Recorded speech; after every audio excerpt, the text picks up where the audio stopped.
Hello, everybody, and welcome to Final Show Films. I'm John, the executive producer here, and I just want to thank all of you for watching. Particularly, I want to thank our Patreon supporters for everything that they do, helping us. And specifically within those, I want to thank our $25 tier supporters, Rowan Parker, Trevian Alexander, Samantha Bates, Cat Waterflame, and Elle. Thank you all very much for supporting us. We wouldn't be able to do nearly as much of the things that we do now without you. So for those of you watching, please sit back, relax, and enjoy.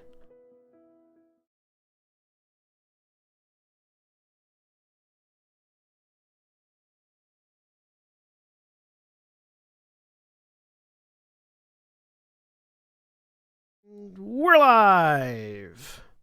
Hello, everybody, and welcome to 30 minutes late, but that's because I'm bad at doing things on time. I'm John, I'm your game master for the evening, as we are doing a little one-shot playtest of the Icon system by Massive Press, M-A-S-S-I-F Press. Joining me today, in various states of unsure about what we're doing here, I have Craig. Hi, I am on the utterly unsure of what we're doing here because so John states that he takes forever to get ready for things. I didn't do any prep, so I don't know what I'm doing at all, except I am playing Brunhildir, who is a Urson face puncher, headlopper, a stalwart. Job is headlopper. My class is stalwart. And in a brightly colored slaughter mask, Jeremy. Excuse me, this is a queer Jason mask. Thank you very much. I'm Jeremy. I am playing Anubis, a beast folk geomancer. And I promise that if people haven't seen this normally, I don't wear this normally during these. I'm just doing it because he has a mask that he can't take off. And we'll see how long this lasts, because I think I'm going to get tired of this and take it off soon. And Cody? Hi, I'm Cody. I'm playing Fornitier, the Trog Enochian. Yeah. Trog Enochian. And Camille? Hi, I'm Camille. I am also utterly unaware because I have small children and had no time to look over this new system. So, but I am playing Lady, the rabbit beast folk Pathfinder, I think is my class. Pathfinder's your bond. Harvest, you are a harvester, which is a harvester. Is the job. I am a harvester. Yay! See, I did so much prep, I don't even know my class. Anyway. And Jack. Hey, everybody. I'm Jack. I'm 3 raccoons in a trench coat, and I'm playing Miranda, who is a Thrin mendicant seer. And I think I got most of that right. I read the book once a week ago, and I retained none of it. It's okay. I read it sporadically throughout the week and have been constantly revisiting the same 4 sections. Yeah, right. It's like, wait, what did that mean again? Wait, what did that mean again? It's all right, because we have the book with us, and it's playtest. So, yeah, it's a playtest. The rules in this are not necessarily going to be what they are going to be in the final product, but it is a game in progress. If you're interested in any of it, go check out Massive Press. They do interesting, cool things. Anyways. And they're named after a geological phenomena, which I approve of. I didn't know that, but cool. It's cool. Yep. We pick up with the Azure Legion. The Azure Legion is a group of expeditionary adventurers in the world of Arden Eld, who have come together from a variety of different backgrounds and walks of life to coalesce to a common goal. That common goal being largely to do good in the world where they can, to provide assistance where needed, to defend the innocent peoples of Arden Eld against the various forms of evil in the world, and also to prevent people from accidentally harming themselves and others with the very powerful Architect of old. And also, fighting against oppression, because there is also this big fascist imperial army that is taking over big swaths of the land. But we specifically join these 5 members of the Azure Legion outside a temple in the land of Somnia. The land of Somnia is a arid wasteland of desert and hill and rock and Architect ruin.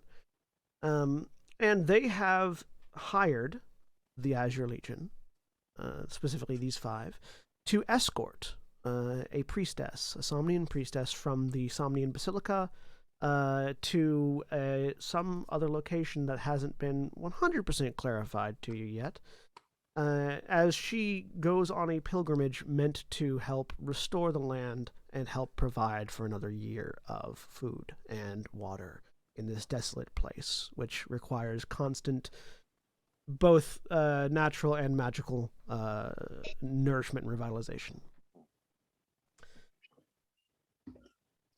At the moment, you are standing outside of a fairly large temple built into a rocky crevasse. You've been told that there are interests at work that would like to see the nation of Somnia fall. And as such, will do basically whatever they can to prevent the priestess from making her pilgrimage. Hence why you are currently outside of the temple while she is beginning her initial preparations.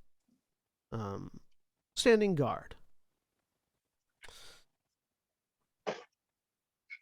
It's quiet, eerily so. You're standing in a fairly large and deep crevasse, one that falls so far below the ground that you cannot see its bottom for the massive amounts of smoke and dust that are constantly whipping up from wind passing through this fairly tight valley. And yet, even with that constant feel of wind, it's calm, which may or may not be slightly unnerving to some of you. But for the moment, you simply have to wait.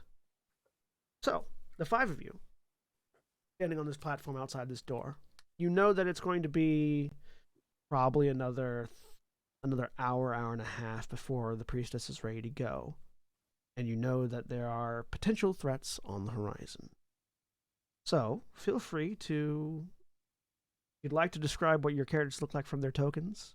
Actually, what we're going to do is we're going to go ahead and just shift over to the map so people can see them.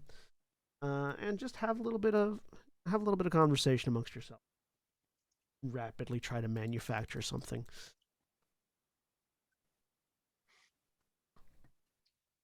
I'll start. Miranda has dark skin, dark hair. She's dressed in kind of an over mantle that's also goes down in sort of a half cloak, half coat. And the rest of her garments are lighter, darker grays on the top, but lighter towards the bottom and the boots. Fairly well dressed for an arid environment. And she's just fiddling with a deck of cards, sorting through, shuffling, reshuffling, and looking around, occasionally eyeing her companions and keeping an eye at the bridge and the ground on the far side of it as well, in case anything shows up that she might not have foreseen.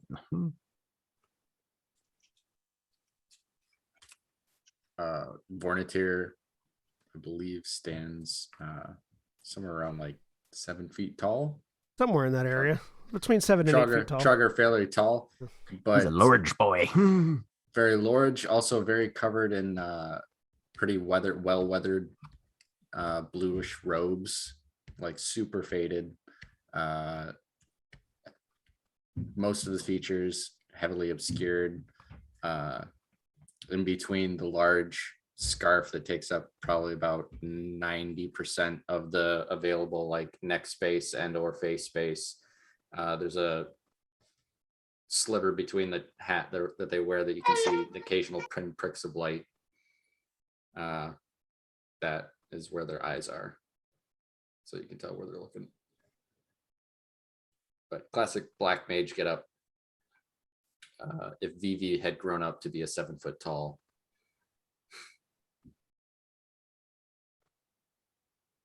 The lady is of white rabbit.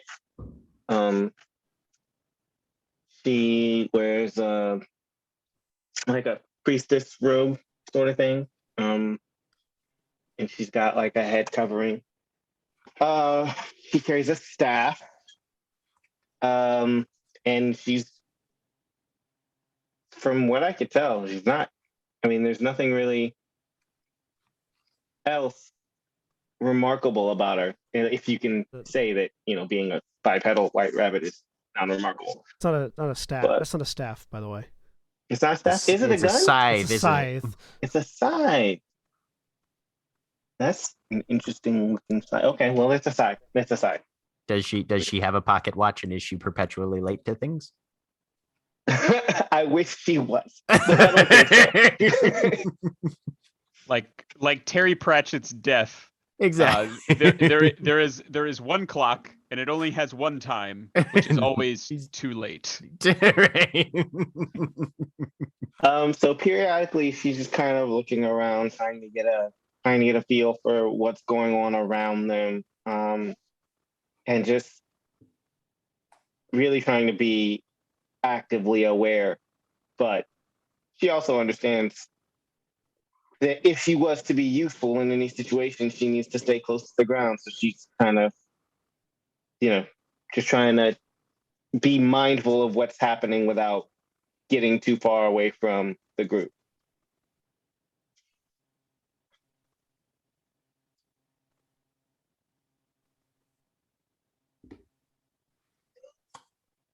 Greg.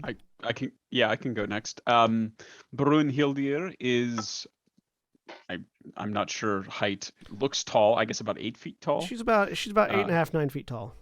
Okay. Ursine features sort of a rich medium toned brown fur covering her. Parts of which are dyed a bright, almost electric blue in sort of looping whorls and patterns reminiscent of, on our world, Celtic tattoos or Norse tattoos. She's wearing sandals and sort of a slightly less bright blue kilt. And John, I gotta ask you here, what appears to be a hammered metal bikini covering what I assume are 2 out of her 6 nipples. Because she's a bear. They're not Exactly. not bear, beastkin, which are Okay. humanoids with bestial features, but are not actually animals, or like not Okay. actually bears. All right. The armor I am choosing to interpret is of this sort of metal sports bra type because it is geared for freedom of movement, and also she is big, heavily muscled, and has the standard ursine, heavy coat as well as protective coating of fat underneath. She wears that mostly for modesty, not for protection. She doesn't really need it. Right.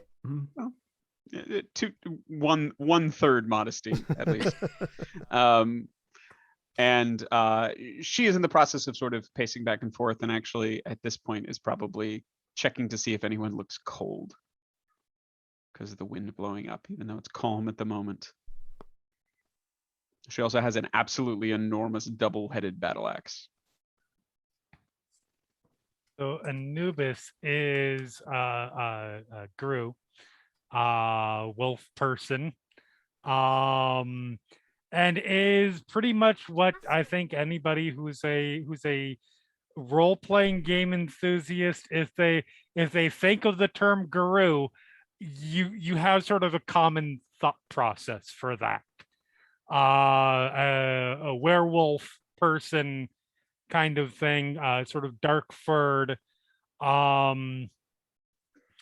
Largely like Looney Tunes-esque in that fur counts as clothing. Wearing let's just say loin coverings.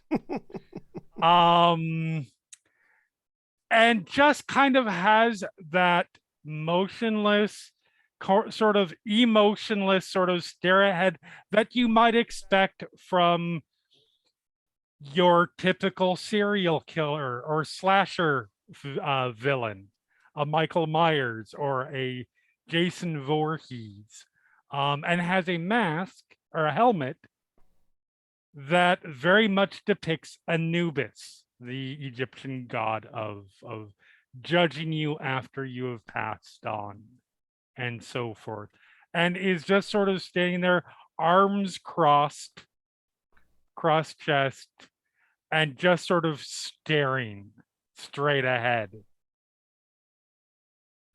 As opposed to Martha, the not Egyptian god of judging you while you're still alive and talking to all the neighbors about it. Yeah.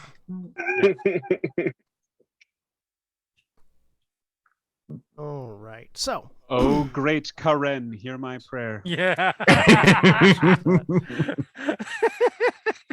And we're already off the rails. Excellent. Well done, everybody. Oh. If I were to run a full campaign of this, I would do this differently, but for now it's fine. So keeping a watch. You all, the silence that is fairly eerily, pervading the area. You all begin to hear something breaking through it. Not a familiar sound to any of you specifically, though one that you have heard of before. There's just this sort of, it's almost like an ambient pressure wave that begins to billow through the valley. You see some of the dust, some of the dust and dirt from the valley, from the crevice, from deeper within the crevasse, kick up and begin to swirl as this pressure wave just echoes down the valley. It draws your attention. And as you look and see, you can see sort of a shadow approaching on one wall of the ravine, which sort of would indicate something approaching from the top of the crevasse on the opposite side. It's a fairly large, bulbous shadow. You're not 100% certain what it is, but whatever it is rumbling the ground above it. And that rumbling is causing this pressure that is building. I think trying to gain information from things in the distance is survey, right? Yeah, can be survey. Yep. Because Miranda will simply flip over her cards and say, well, clouds usually don't cause that sort of reaction. And try and figure out what the fuck is coming. So, so anyone that would like to make a survey roll, look on your narrative, on the narrative section of your character sheet. The number of points that you have in survey is the number of d6s you will roll. You will keep the highest one. If I got a 4. If you have, let's say I have none. If you have none, you will instead roll 2 d6s and keep the lowest one. All right. All Did right. that wrong. I got a 1.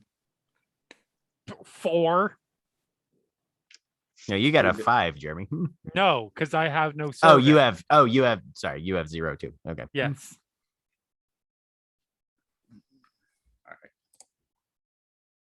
I rolled 1, so.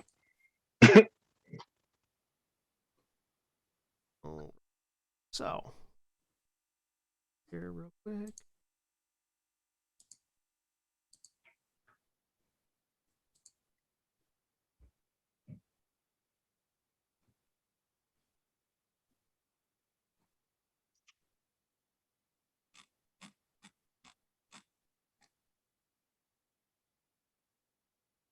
Okay.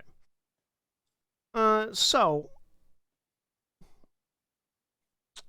with the highest of you getting basically a 4, 2 of you getting a 4 though.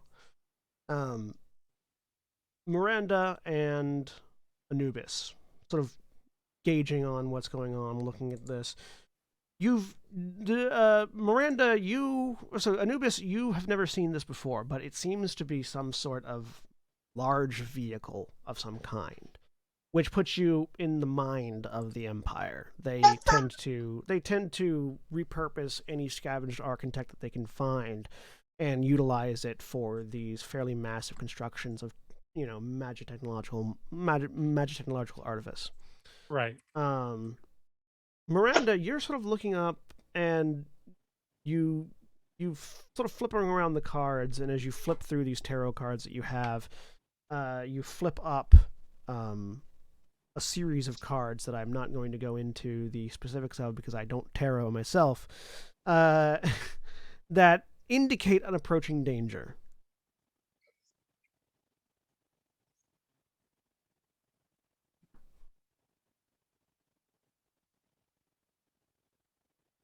There is a low sort of sound of dissatisfaction.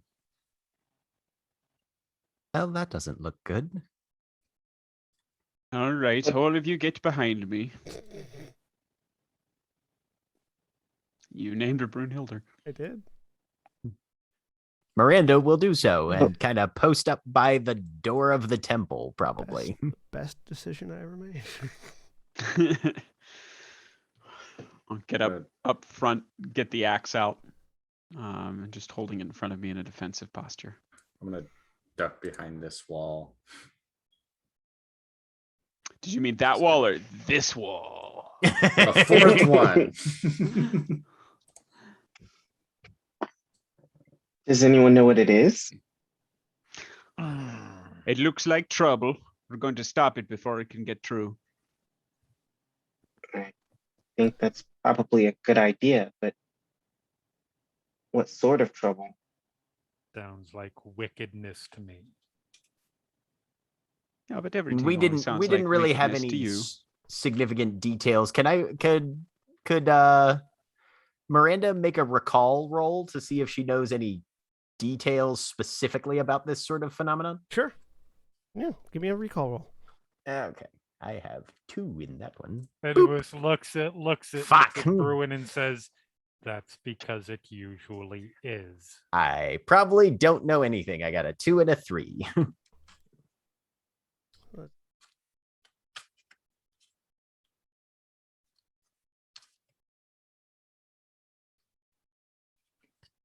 It's not my fault. We simply find wickedness nonstop. Okay. I think Go ahead. I think my bigger question is, do you think it's okay for us to just be around the bridge, or should we be worried about it coming up the walls? So with a 3, which is a poor result or outcome, you really have no idea what this could be, Miranda. You're just sort of danger approaching. Can be any number of things. It can be massive beasts. It can be an army of enemies. It could be you stubbing your toe. Like, it's not exactly Could be a specific. storm. Could be a storm. Mm-hmm. But as you all consider for a moment, you see a figure sort of roll up above the overhang that sits at the other end of the bridge. And this figure is a large, looks almost like a rhino or a bull or some sort of large herbivorous creature, but made of dark metal with lines of glowing red sort of interspersed throughout the design, and tracked wheels sort of bringing it to a halt. And as it sort of almost looks kind of like a gargoyle leaning over the edge of a roof, you watch as the front of it, there is a mechanical disengaging sounds as bits of the front of it open, revealing this large blue crystal that begins to glow in a oddly calming fashion, but one that is inherently terrifying simply because of what it's attached to. Is someone pointing a laser gun at us? Yeah, I try to channel to see if I can tell what that is. The channel would be controlling magic or controlling something as opposed to thinking Sensing. about it. Yeah, as opposed to sensing. Well, channel's description is sense, talk to, understand, or attune with magical forces or creatures. No, yeah, that's fair. Yeah, go ahead and make a channel roll then. I think Miranda would like to try to do that too, And if this she is, can from her sure. distance. Yeah, you can. Is there any indication that there's anything organic about this thing? No. Or perhaps inside it? Or we just can't tell that? You can't tell if there's anything inside it, but there's absolutely nothing organic about its construction. I got a And 3. it definitely should not be here, right? As far as we're yeah, aware. as far as you're aware, this is And this isn't like, oh, hey, the bus arrived. Miranda got a 5. All right. So Vornitier, you can definitely sense that there is magic in the air. It's doing something magical. Miranda, your sort of eyes again flash with this vision of the future, being a seer. Whatever that is, it seems to be preparing some form of teleportation magic. Well, it's either dropping something off or bringing something here, I suppose. Or perhaps Stand trying by to for move a closer to us. teleport of some sort. So, go ahead and everyone feel free to position yourselves however you would like in the area on your end of the bridge. Don't step onto the bridge itself, but you can position yourself however you want in that semicircle there. As All right. close to the bridge as I can possibly get without being on it. Miranda's going to take a step forward and sort of down to one side because she still thinks this thing looks like it's getting ready to shoot a beam weapon and would like to not be right in the mouth of the gun's barrel. So you can be Yeah, a little bit further back than that, Craig. That's Okay. yeah, that's where. So the line would be. I'll just draw it here real quick. On that note, Lady is gonna position herself next to the door because she still doesn't want to let anything through if it's trying to teleport something right there. But also, yeah, if it's gonna shoot something, I also don't want to be in the path. All right. Brunhilde is placing herself in the path. Yeah, that's that girl. Proud of you. Let's see. There are one. Lasers are just light. What can light do? I walk through light every day. Yeah. 5 of you. In fantasy Russia, light walks through you. Is it fair to say we are going tactical at this You are point? going to be switching into yes, as you position yourselves for whatever may happen. We are switching over to tactical mode. I'm gonna have. I just draw the 5 cards. That's not like an action or anything. Correct. You start right? combat Okay. with 5 cards. Ooh, interesting. All right, I can't drink soda with this thing on. We've had We enough. Found the flaw. I cannot drink anything with that.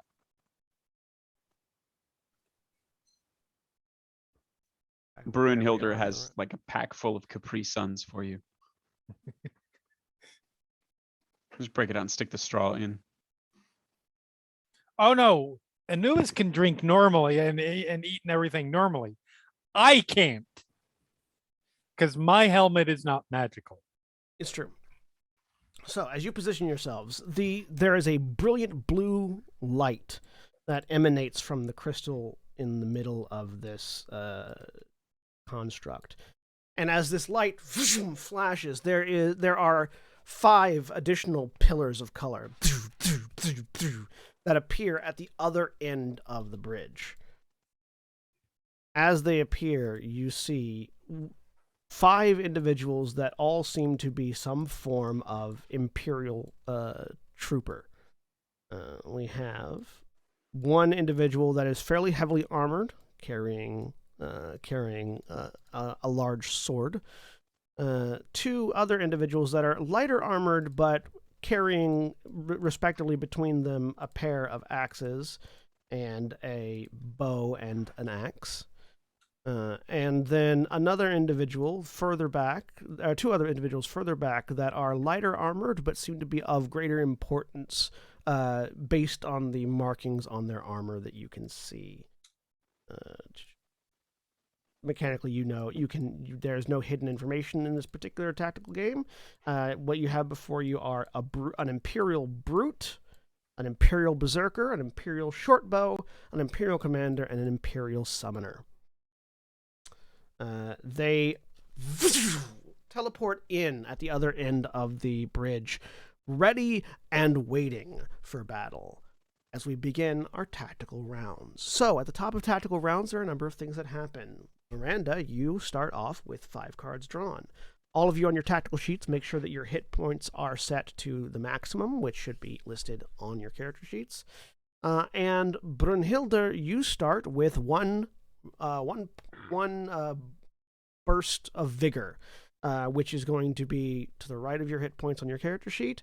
It's going to be equal to your health, which is to the left of your hit points. You have a little bit of extra health, just to start off with, because you are a bastion or a stalwart. Yeah, sorry, not a bastion. You're a stalwart. Sure. That's on the tactical sheet. On the tactical sheet, I'll pull yours up real quick. I see it. Okay, you see so what's in vigor. an extra point of vigor. You start with 1 point of vigor, which means that you start with 6. It's a little bit weird the way they word it. Okay. A point of vigor is, or sorry, vigor 1, I should say, is 6 temporary hit points. Got it. Okay, yeah, that's showing up already. Yeah. Okay. All right. So the tactical combat begins with these enemies teleporting in, very clearly prepared to harm you and those whom you have been sent to defend. Who would like to take the first PC initiative slot? Brunhilde is charging at them, but I think it would make more sense for someone who is ranged to actually do something, because it's going to take a while for her to get there. Oh, does anybody have an attack with that has that kind of range? I'm looking. Mine is 6. I was gonna say, and we can move for free, right? You have a movement and 2 actions. Okay. So everyone has a melee attack and a ranged attack. If you look on your character sheet, it'll show you whether or not your basic attack is magical or physical, and it'll give you a number after your ranged attack. That's how far out it goes. Your abilities have their own ranges, which they should list in them, as well as their own sort of templates and things. And we're using these squares as each square is 1 square of movement. So okay. Actually, Miranda would like to go first if possible.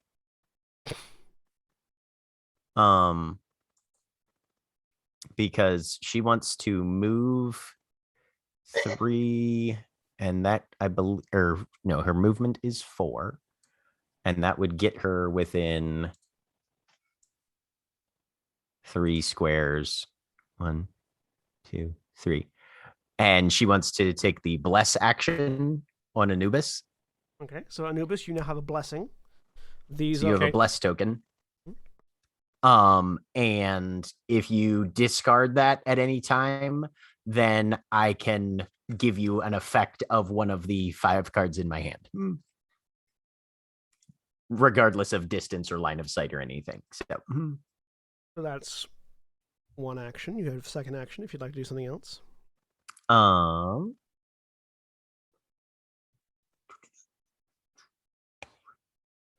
And just to give myself a little more, I'll take the skein action as well and draw 2 more cards. Right. So you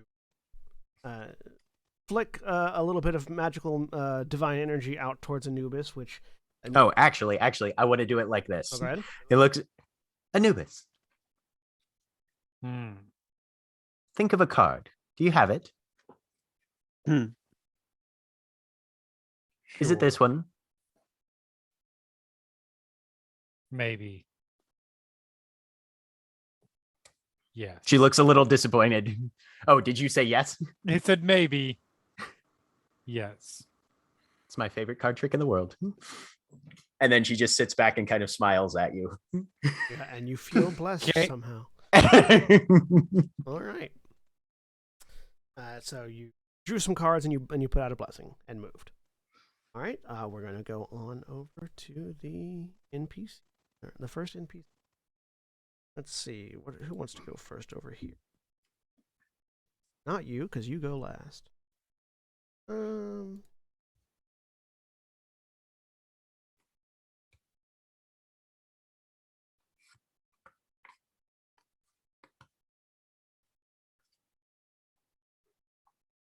right. The summoner in the back steps forward. 1, 2, 3. To be right next to the brute. And summons. They pull out this fairly Roman-looking armored individual pulls out a large sort of crystal sphere and focuses their energy into it, and there's this pulse of red magic. And out in front of them, 3 squares ahead, a small demonic entity just sort of springs to life out of the ground. Sorry, 2 small demonic entities spring to life out of the ground. They summon some creatures. Ew. All right. That's one action, and it has a second action. Yeah. After doing that, they will then just sort of reach out with a second crystal, and it'll glow. And as it does, you watch as one of these summoned entities gets a little bit larger and beefier as they enhance one of their allied summons, giving them a point of vigor, regeneration 1, pierce, and boosted damage on all of its abilities.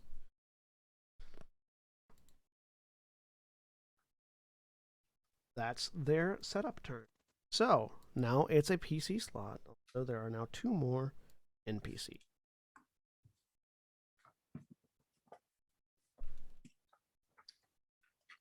Who wants to take the second PC turn?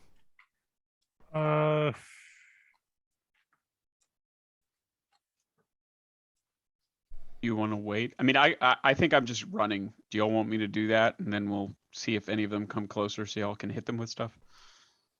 I feel like we're gonna have to move to them. Otherwise, we're just gonna spend like 4 rounds just waiting for them to come. Okay.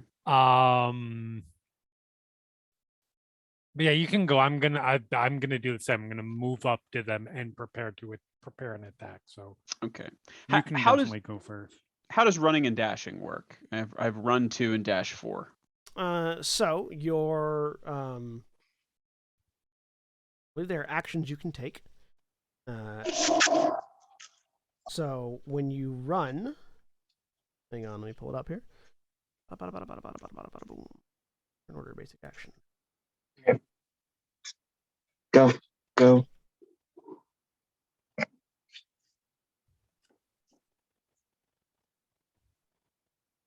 right, this is a lot of information in this.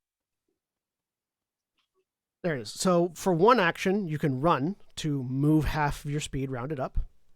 And for 2 actions, you can dash, which is effectively your whole speed again. So you can move and then spend your 2 actions to dash to move the full round again. Okay. So you can effectively double your speed, double your movement by doing that. All right. Yeah, that's what I'll do. So I can get up to there then. So a total of 8. Okay, yeah. So you just begin barreling down the bridge. Yeah. Brunhilde just sort of leans forward, sets her her axe kind of out in front of her, braces her shoulders and her head, and just starts pounding down the bridge in their direction. That's my turn. All right.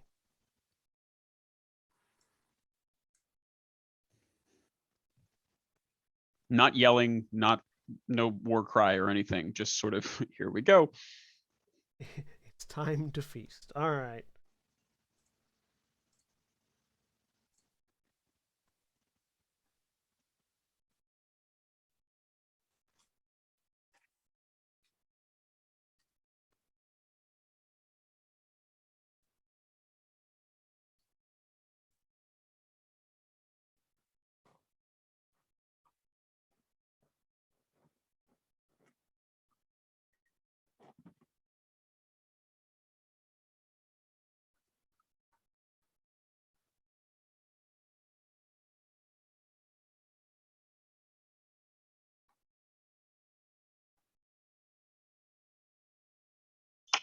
All right. So.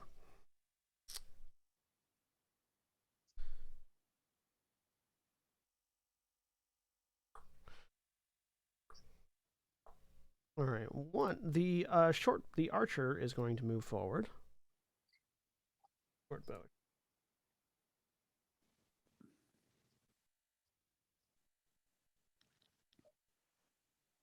2, 3, 4. And they're going to dash. 1, 2, 4. PC turn. All right. Oh yeah. For those of you that are for the players, you can if you right click on your token, you can swap it to a different face. Most of you are currently on your tactical face. If you swap it, you'll be on your combat face, or you're on your narrative face. You can swap it to your tactical face. By clicking on what again? Right click on your token and click. I think it's like roll token or something like that. Choose token. Choose. Multi-sided. Choose side. Yeah. Oh, neat. So, question, because I had looked at it and I'm not exactly sure how I don't think it's explained super well, but I have the ability as an action to teleport one. Does that mean you teleport only one square? Called slip. Yes. And it says teleport one. Yeah, you teleport. X is you move without provoking any sort of you move ignoring any sort of engagement or difficult terrain or attacks or ready attacks or counters. X number of spaces. So not a mobility teleport. No, it's an escape melee teleport. Right. You spend an action to move half the distance you would move if you just ran. Yeah. Yep. Yeah, it prevents. Yeah, teleporting in that way prevents people from using interrupts to hit you and things like that. All right. Well, I will move forward 4, and perhaps further. There's 1, 2, 3, 4. Yeah, we're still like what, 20 squares away. Yeah. If you dash next round, you will likely be in range. All right. Yep. This is your prep phase where you can sort of like spend your time building things if you need to. Yeah. Well, I generate. So as rights, we generate an ether per round. Mm-hmm. Per round. So every round you generate an ether, and you can use that to imbue your spells when you cast them. Right. Is there a spot on the character sheet to mark where? Yeah, just above your abilities. At? Yeah. Just above your abilities, it says ether, and there's a number of boxes. Oh, I see. Yeah. You can just click on it, checks it. It's pretty nice. So I'm at 1 so far. So yeah, Anubis starts walking forward, and well, technically dashing / running, he's just walking. He's doing the super person walk where he's just walking, but he gets there really quickly. Yes, exactly. All right. Excellent. NPC turn. Berserker's gonna go.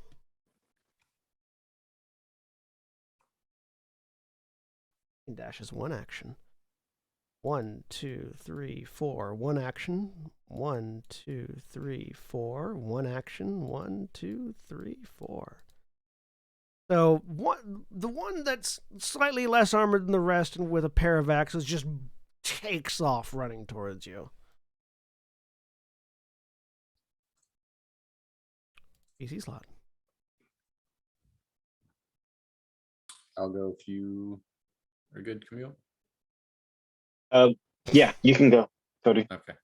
I'll just move up 1, 2, 3, 4, and then I'll use one of my actions to run to go an extra 2 spaces. And then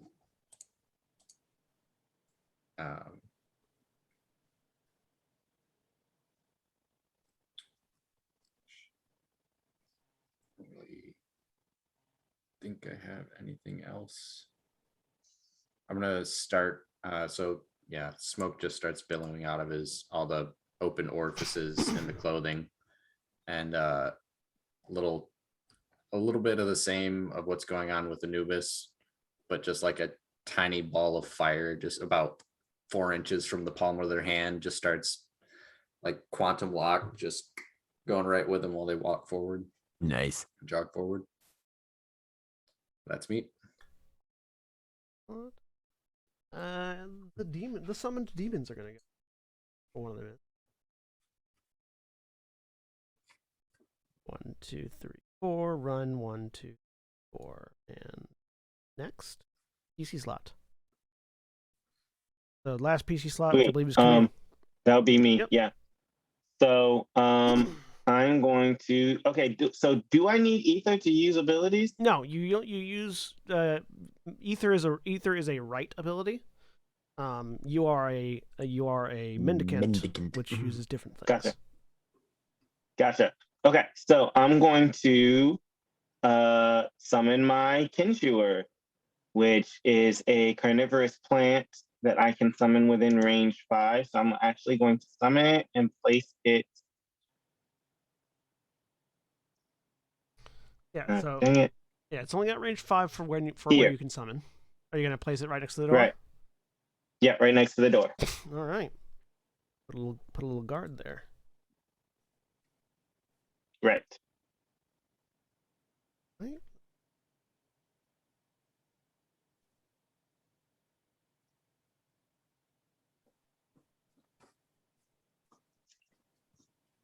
Yeah, we'll use this token for your Kinshewer. And then where'd you want to put it? Right where you have it, right there. Okay, good.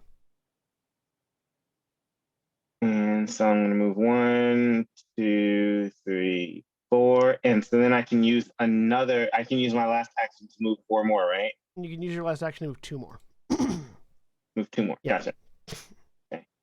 And I will do that. 1, 2. All right. And NPC turns. So that one's going to run there. This one is going to, I don't know why that's be a 6, not a 12. This one's going to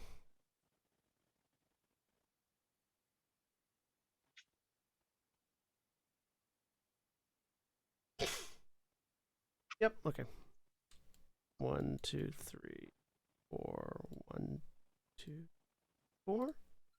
And then finally the brute gets to go. Slow, and he has to go last.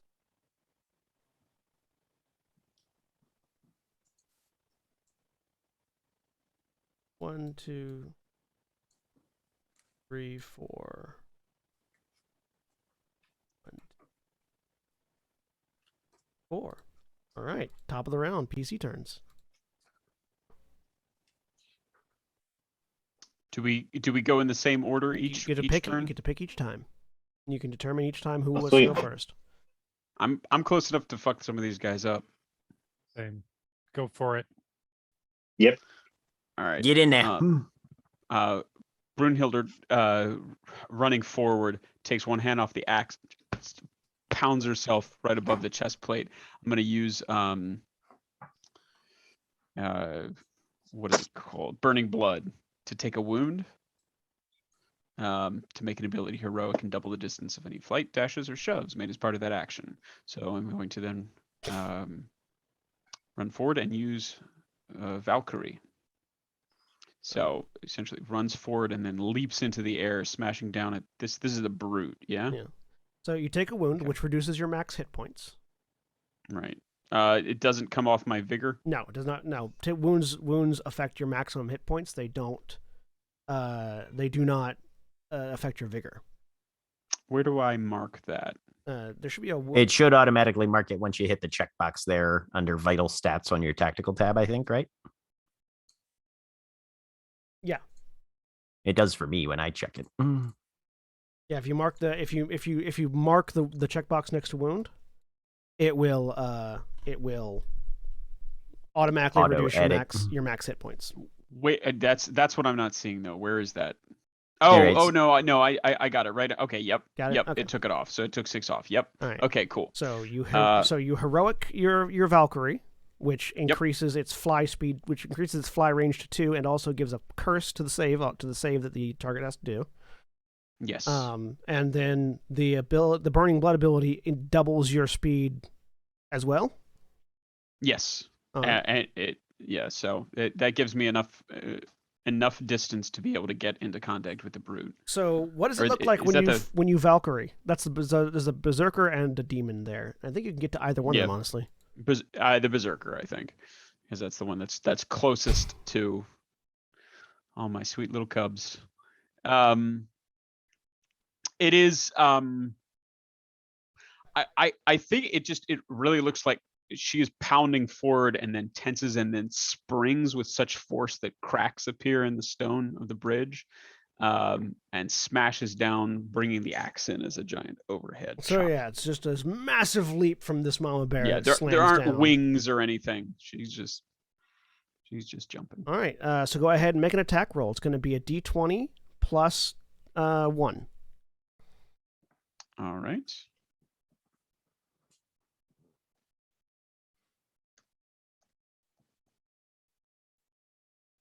A 12. 12 hits his defensive 9. So on a hit, you're going to deal light damage, which for you is a d6.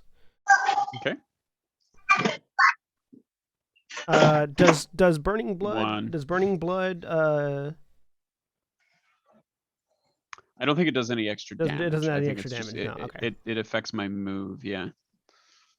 Yeah. So another talking about teleport. So Brunhilde has a trait called Vigilance, which makes it so that foes can't dash through engagement with her, and they also can't move through her space for any reason, which is a reason why you would want teleport, where you could get away from that, so you could actually dash.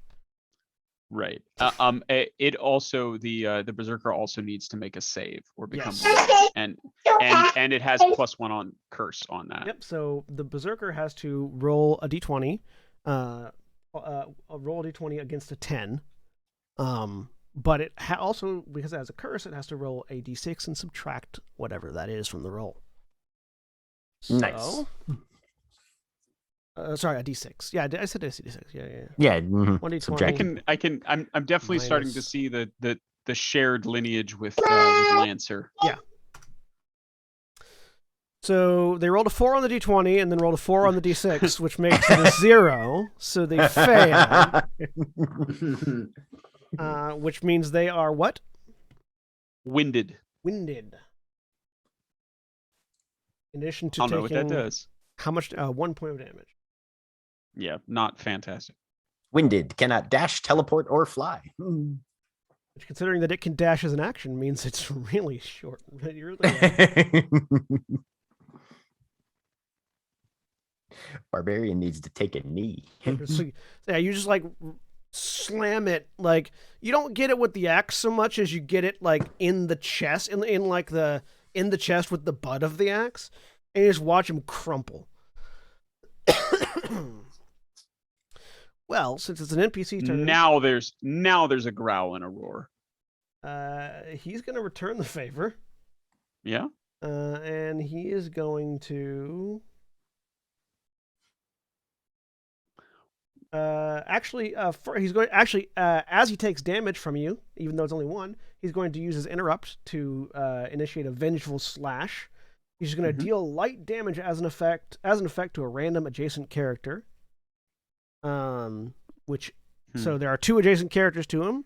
So Craig, high or low? Low. Jeremy, roll me a d20. Yay! We're Cheater. stacking the deck. That's just mean, John. Do it. Hi. Hi. So Jeremy! You've been holding out on us, bud. All right. Yes. That's My- what's been happening. My poor rolling for literally years in front of you all was all for this moment was all where I for a could roll ploy. an 11. Hey, everybody's long game is weird to somebody else. I love that Jeremy rolls an 11 and all of us are like, damn, Jeremy, dice are Right? hot tonight. So as the berserker gets hit, he just lets loose this feral roar and just swings out with an axe, but misses you, taking a chunk out of the demon to its right. And now on his turn, he's going to attack you twice because his furious slash has repeatable too. Means he can repeat it on his turn. He's going to pin both of his actions to attack you. Sure. So, what is your defense? A number that is on my sheet. It's an 8. An 8. Sorry, so, I didn't mean to purr fine. happily that. So with a pair of 13s, both axes just dig into your chest.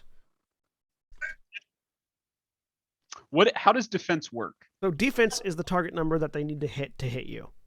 Gotcha. Okay. Like your AC. And armor is damage reduction. If you have any armor, got it it. reduces damage. Armor is your soak, right? We're Which rolling a you have ton of armor, don't ones you? On D6s. I believe so. A 2. Yeah, it's Armor right 2. above your defense. Yeah. So Nice. he hits you twice, ting ting, both directly on the metal bikini, doing Thank God no that- damage. Thank God that this idiot aimed at both of my armored nipples. Because he rolled a 1 on the damage both times. All right, PC slot. Well, he tried. Shut my mouth. I guess chainmail bikinis work. Anyway, It's not chainmail. It's a plate mail bikini. Thank you very much. fair. I will go ahead and move, take it and move up for my move. 1, 2, 3, 4. I don't think any of you have one yet, but when you get an ability that says it's a super heavy attack, I think super heavy is the thing. You can't move before you use it.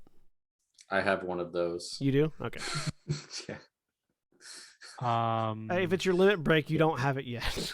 It's not. You got a brace. It's an infusion. All right, so my range. Like a beverage? Yes. Okay. We'll say that.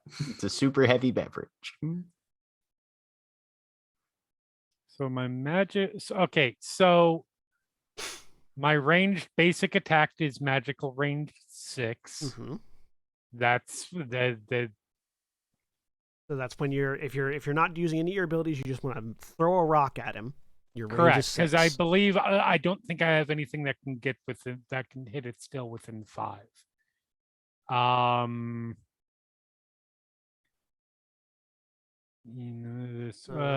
There is a heavy range. So Earth is a ranged magic attack, which means it also uses your magical range. So Right. Take the 5th PC slot it's- again, guys. I'll be right back. it's also magical range 6. So Earth, Earth. It says arc 4 blast 1, but I don't see a range on it. Right.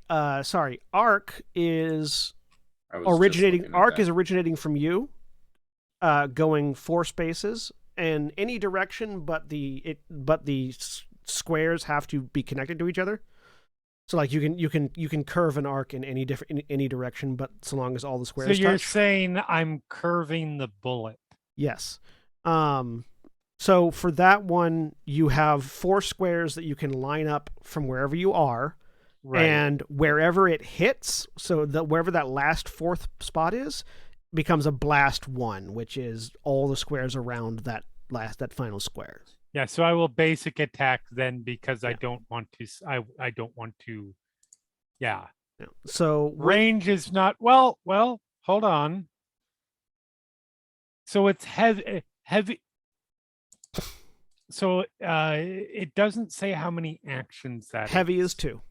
Heavy is 2. Okay, so I can't move forward. I can't move forward another 2 and do it. Yeah, All you right. couldn't. Then I'm just magically at basic magic attacking. You could dragon Um, dive if you wanted. Hmm? So dragon dive marks a foe within range 5, Right. and then you become slow. At the start of your next turn, you dive into the earth and explode upwards adjacent to that foe, teleporting into Right. that space and ending the mark.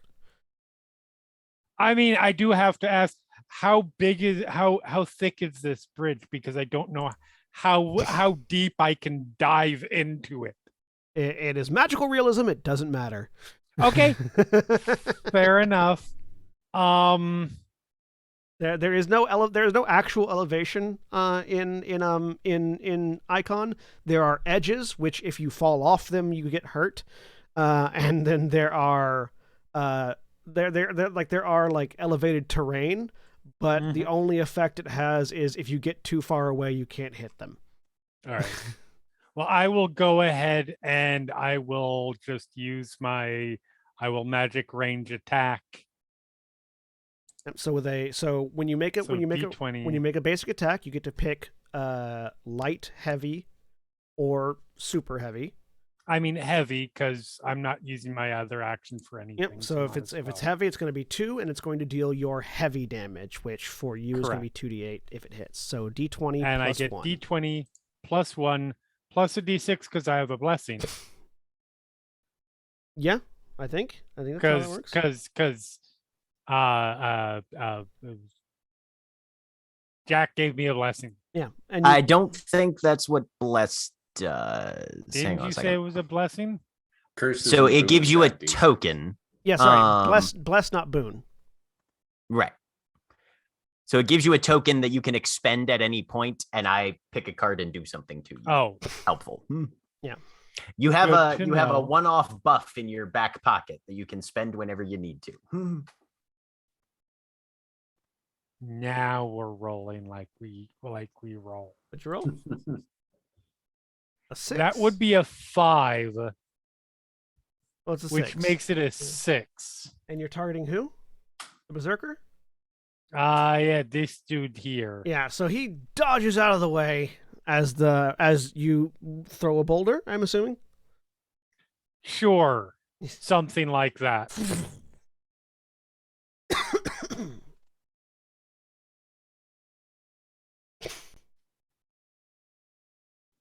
Right. And that makes it an NPC turn. So he's already gone. That guy took a hit. So the short bow. Go now.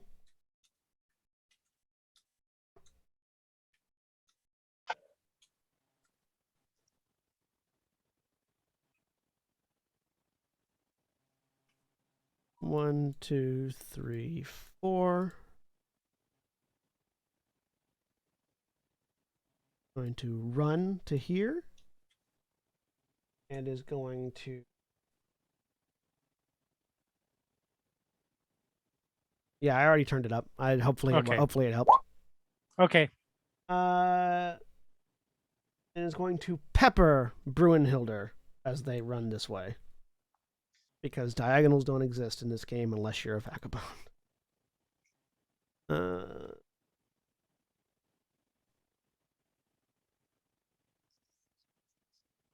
Let's see. Will this hit Bruinhilder?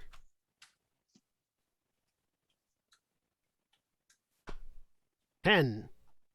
Which I believe Bruinhilder's defense is what? Yeah, defense is 8, so that hits me. So this deals piercing fray damage. So your armor doesn't soak this, but your vigor does. And you take 1 point of damage because it's fray damage.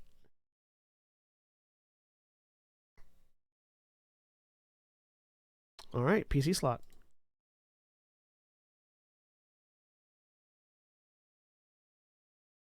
Let's see. Does anybody else know what they want to do? I mean, all Miranda's going to be doing is running towards the front. So, if you've got something else, go for it. That's not Yeah, exactly go a for it. schedule thing. Yeah, I don't know. I don't actually have anything else either. I don't have anything that has enough range. Actually, if you want, she'll use an action to bless Lady.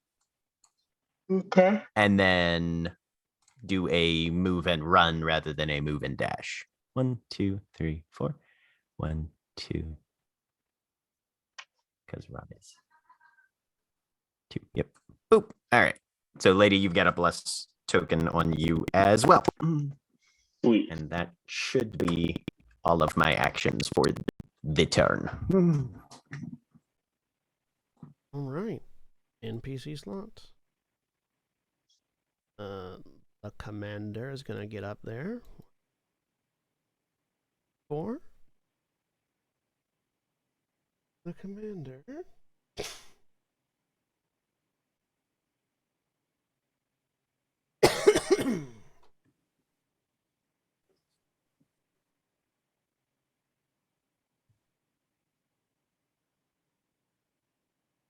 Did I end up taking damage, by the way? You took 1 point of damage, yes, which Okay, was not alright. able to be soaked by your armor. Does it not? What about my vigor? Your vigor does take it. Yeah. Okay. All right. All right. So the commander is going to use forced march for 1 action and entering into the forced march stance. All allies within 3 squares of him are going to be able to immediately make within range 3 are going to make dash 2 in the same direction. So he's going to dash 2, which I think when dash has a number. Oh, sorry, they're just going to move 2. That's right. 1, 2, 1, 1, 2. 1, 2, 1, 2. All of them move forward. He's going to use his other action to mark you, Brunhilder. So I need you to make a save. Sure. All right.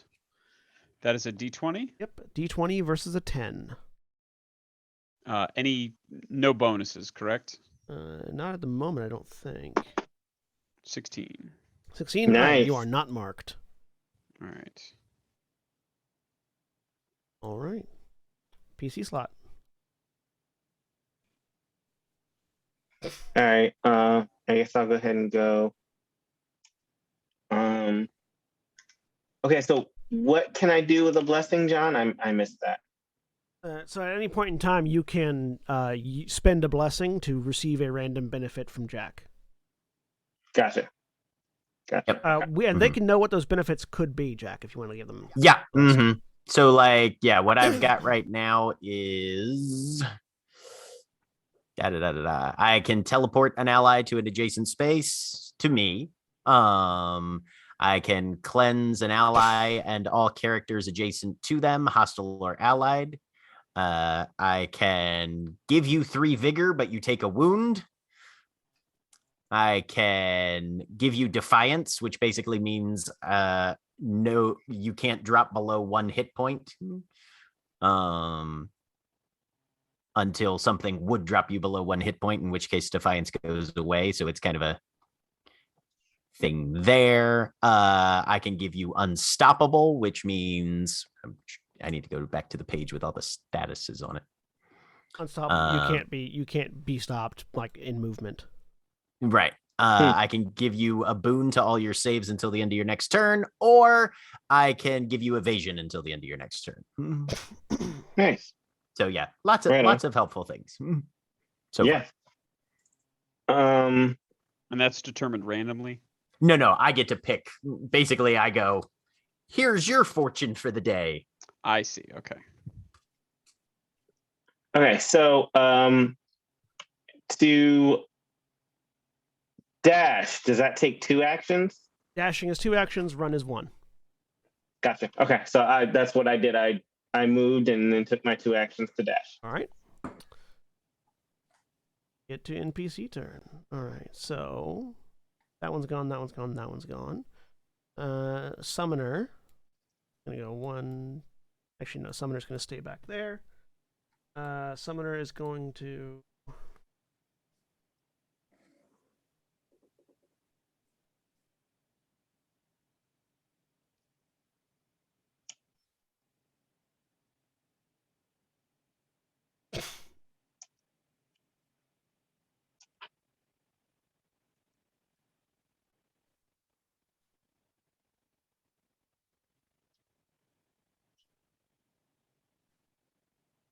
Let's see how close he can get. 1, 2, 3, 4, which puts him not in range yet. So he's going to spend both of his actions to do a great summon. He's going to summon a soldier with summon type and 25% of its max hit points. And going to summon it right next to it, basically. He's going to summon. Let's go with. Yeah, summon a soldier.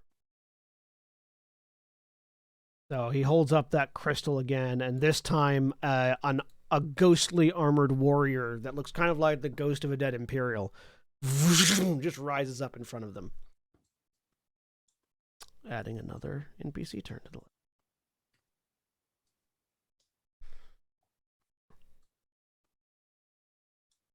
All right. That's his turn. PC slot. All right. I will 1, 2, 3. Let's see. 1, 2, 3, 4. Run up next to Lady. Let's see how far.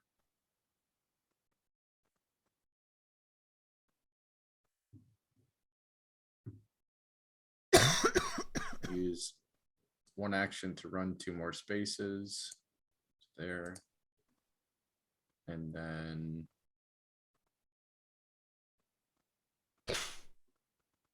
still out of range. All right. Are you? Yeah. This one's at 7. And that's the closest one.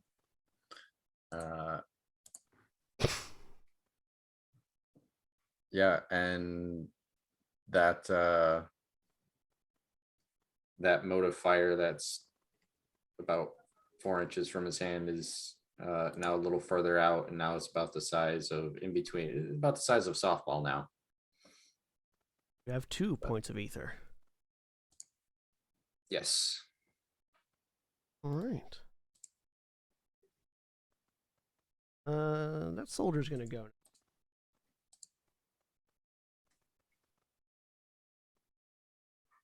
One, 4, 1.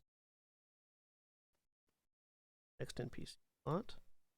The demons are going to attack. The demons are going to attack Brunhilde. I put myself here.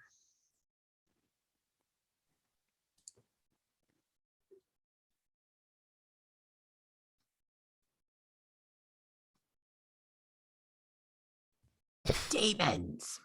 So 1d20.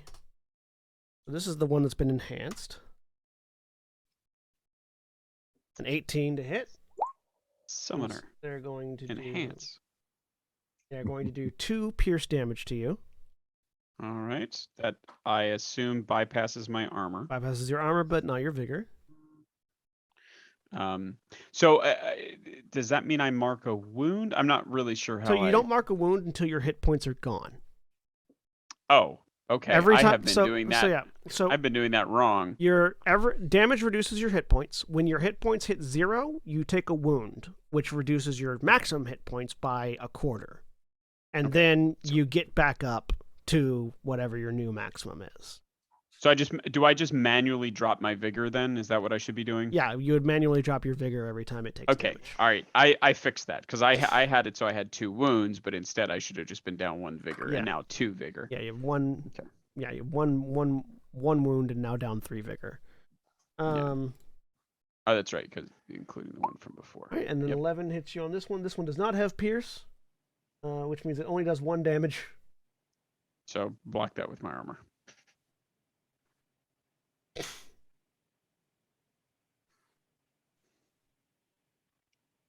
However, the one that did deal damage to you inflicts all 4 blights onto you.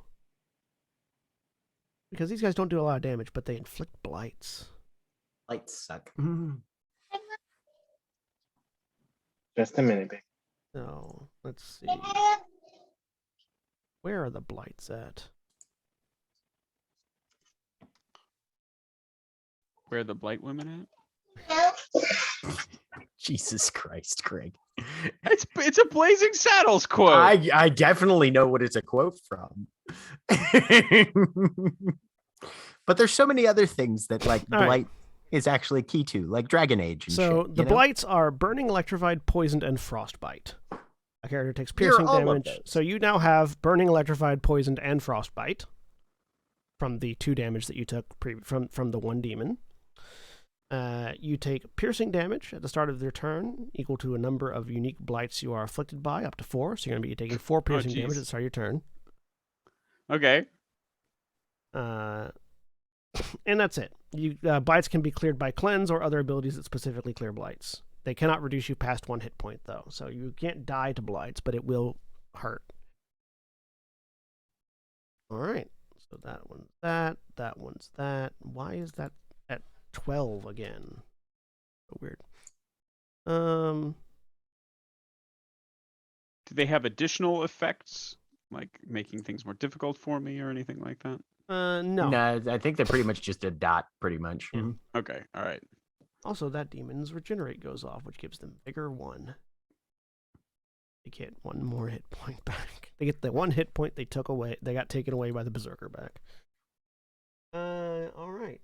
It's gonna mark four red dots. Is that cool? Yeah. All right. Oh, blight. Yeah, blight. You can't get like frostbite twice. That's why there are 4 of them.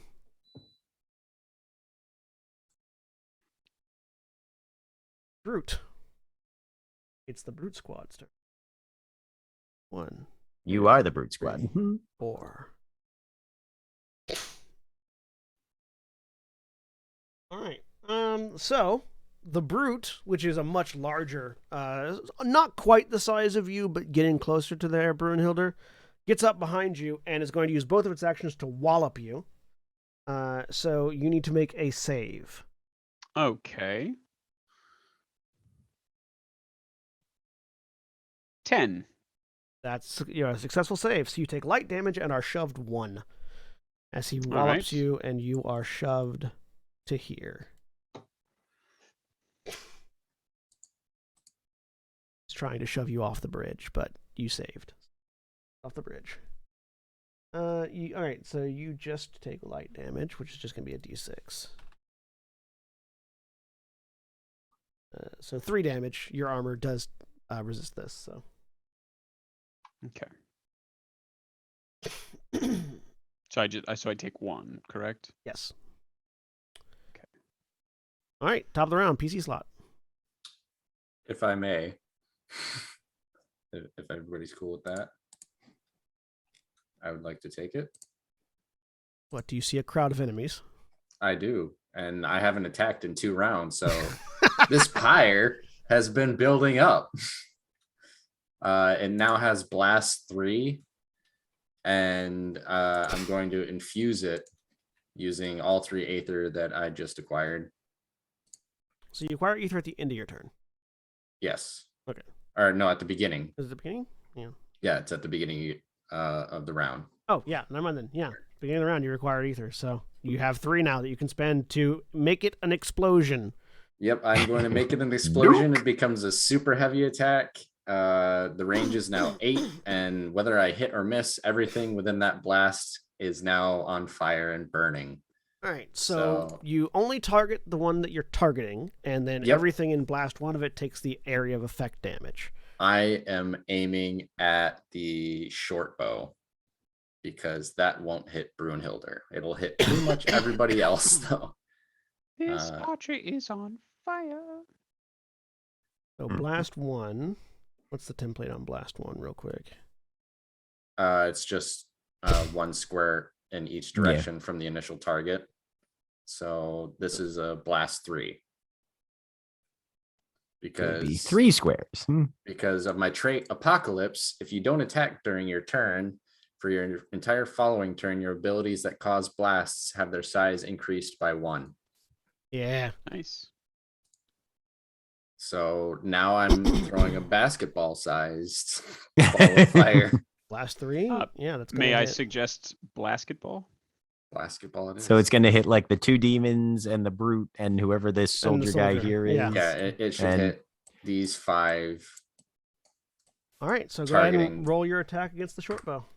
Hot All right. damn. 1d20 plus 1.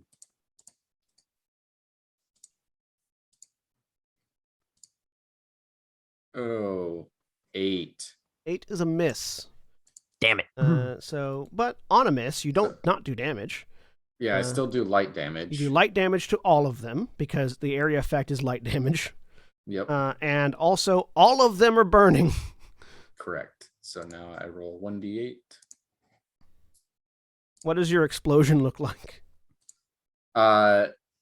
So that basketball flies directly at the short bow, and then it condenses to about the size of a golf ball, and then just explodes right after they dodge it into just a fireball. But trailing black smoke the whole time. So the berserker and the short bow, as the fire clears, have taken no damage. It seems,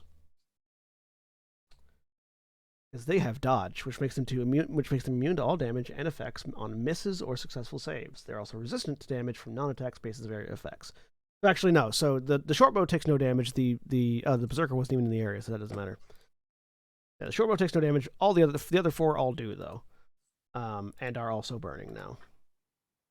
Burning, and the demons are actually dead because they had between them 2 and 1 hit point. So what was the damage on the? Oh, actually, you also killed the soldier. Yeah. Nice. Hey, Dope. Yeah, because he only had 5. Hell yeah. magic. Dead. Never give up, Yeah. never surrender. Dead. Dead.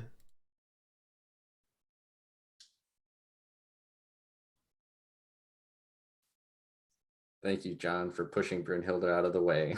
How Time I was like, man, who can I aim am I for gonna to do get that? this? Oh, get this'll the work most just fine. Oh, Synergy. And burning. All right. Root has a burning sensation. It's been known to happen. NPC slot. Berserker is gonna come up to meet Anubis. Hello. My love for you is like a trap berserker. Actually, he's going to use an action to charge. Actually, no. Yeah, no. No, he's gonna move up and furious attack you twice.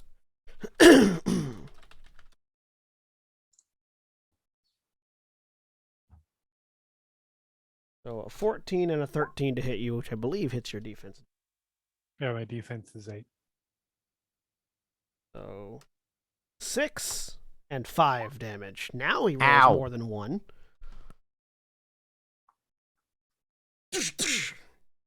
Okay. All right. And you subtract your armor from those damages, right? You would if you had armor. If you had armor. Okay, that's Yeah. fair. But I if may had- point out what my icon looks like. Fur is clothes. All right. That makes it a PC slot. Who would like to go next? Have I gone this round? No, it's brand new round. Nope. Oh, it's a brand Yep, new round. Cody's the only Okay. one to gone. And you do have 3 Aether now, Anubis. Correct. And a target. Several targets. Yeah, I'm gonna beat this motherfucker in front of me. Yes. Or try. So We'll see how this goes. yeah. So if you were to cast, if you just so you now sort of have an illustration of what it would look like. If you were to cast your Earth with the Arc 4, what you would do is you would be able to draw. You would draw a line, Right. Yes. and it would go like bam, I gotcha. bam, bam, or wherever, however you ended up wanting to draw those 4 squares. And then the target would be the last square. So that blast would go off wherever the last square was.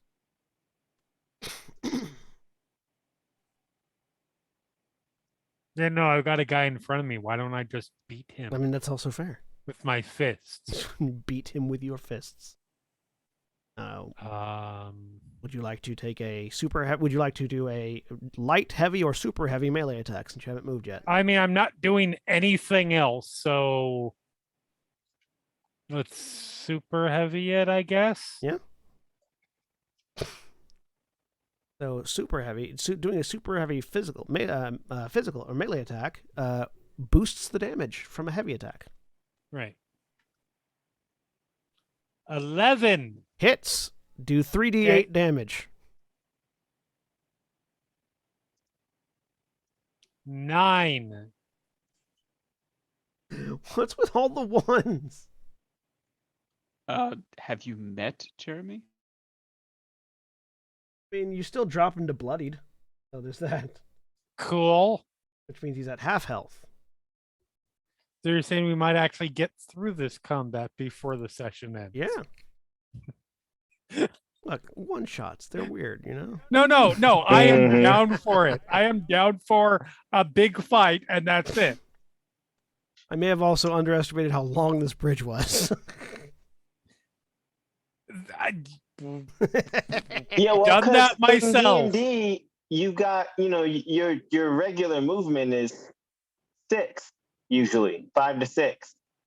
Yep. So when you have, a system like this where your movement is effectively half that, Let me tell you. like even to dash or run, we're only able to cover, maximum of 8 squares, most of us.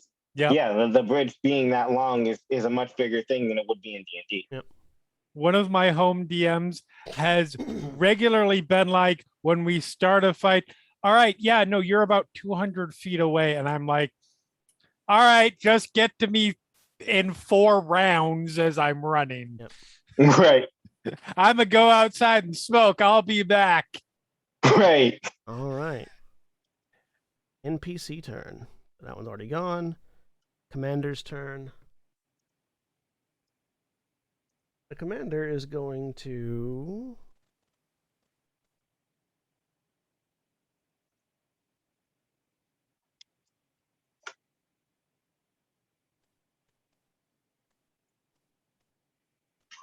the commander's going to move 1, 2, 3, 4. And is then going to...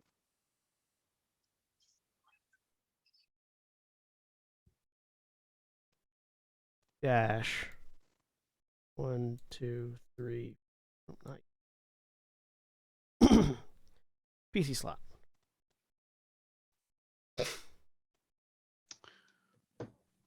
I can go unless anybody else is burning to do Yeah, so. I think you should go, Craig. Fuck him up. So you take 4 which- pierce damage. Yep. Which of these guys closest to me looks the least injured?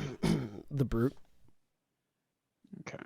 I mean, actually, the short bow, really, but the brute has more health. Well, I like that because the brute is the one that shoved me. I'm out of vigor, by the way. But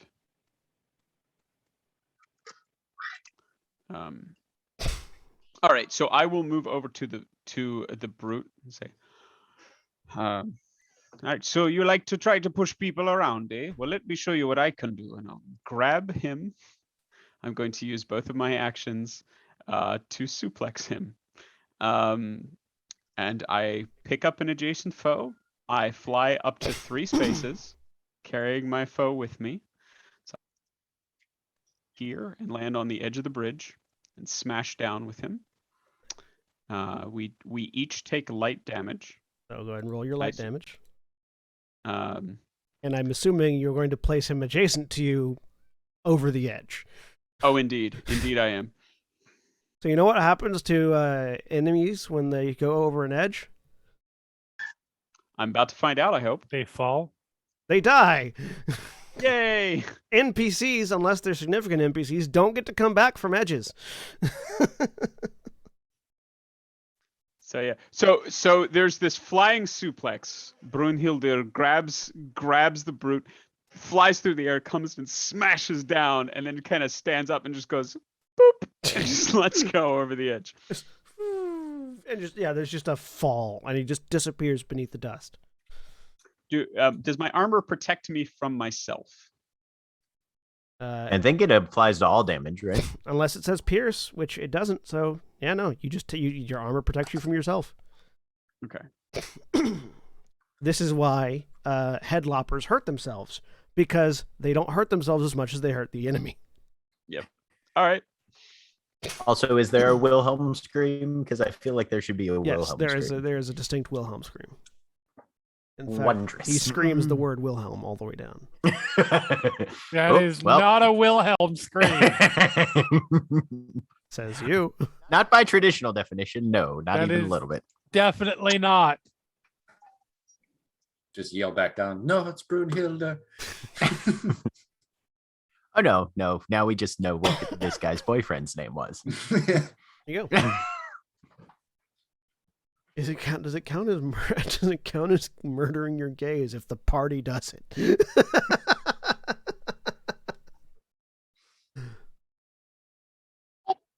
I mean, we're getting a little dicey there. Wow, we really have kind of fucked these guys up, haven't we? Oh yeah. All right, NPC turn. Well, the only one that hasn't gone yet. Oh no, there's 2 that haven't gone. Wait, no, hang on. I haven't gone. Wait, is the tank / train looking thing still there?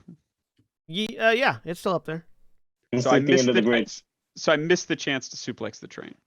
I mean, it's not. It hasn't gone yet, but the train's also not down where you can reach it. It's an NPC turn.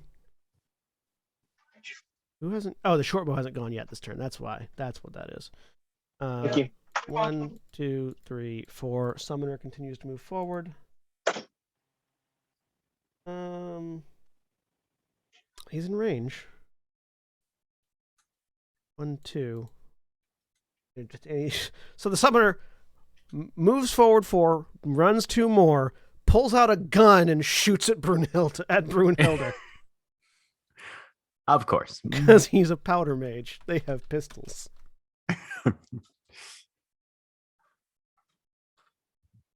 That just seems unsporting. Does a 7 hit you?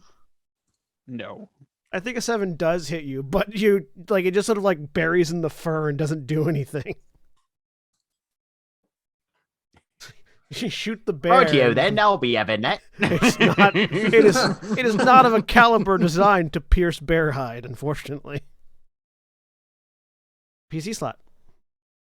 Brunhilde snarls and says, "You should have come loaded for bear." Fuck you, dude. All right, who else hasn't gone yet? I think it's the two mendicants that haven't gone yet. You and me, dude. Okay, you want to go? I'm further back. You might as well get up there and actually do something because all I'm probably going to be doing is running. Bet. All right, so I got 1, 2, 3, 4, and let's see. I think I'm in range for this now. John, I can't really. The map is kind of unclear to me. You are 3 squares away from the commander. Perfect.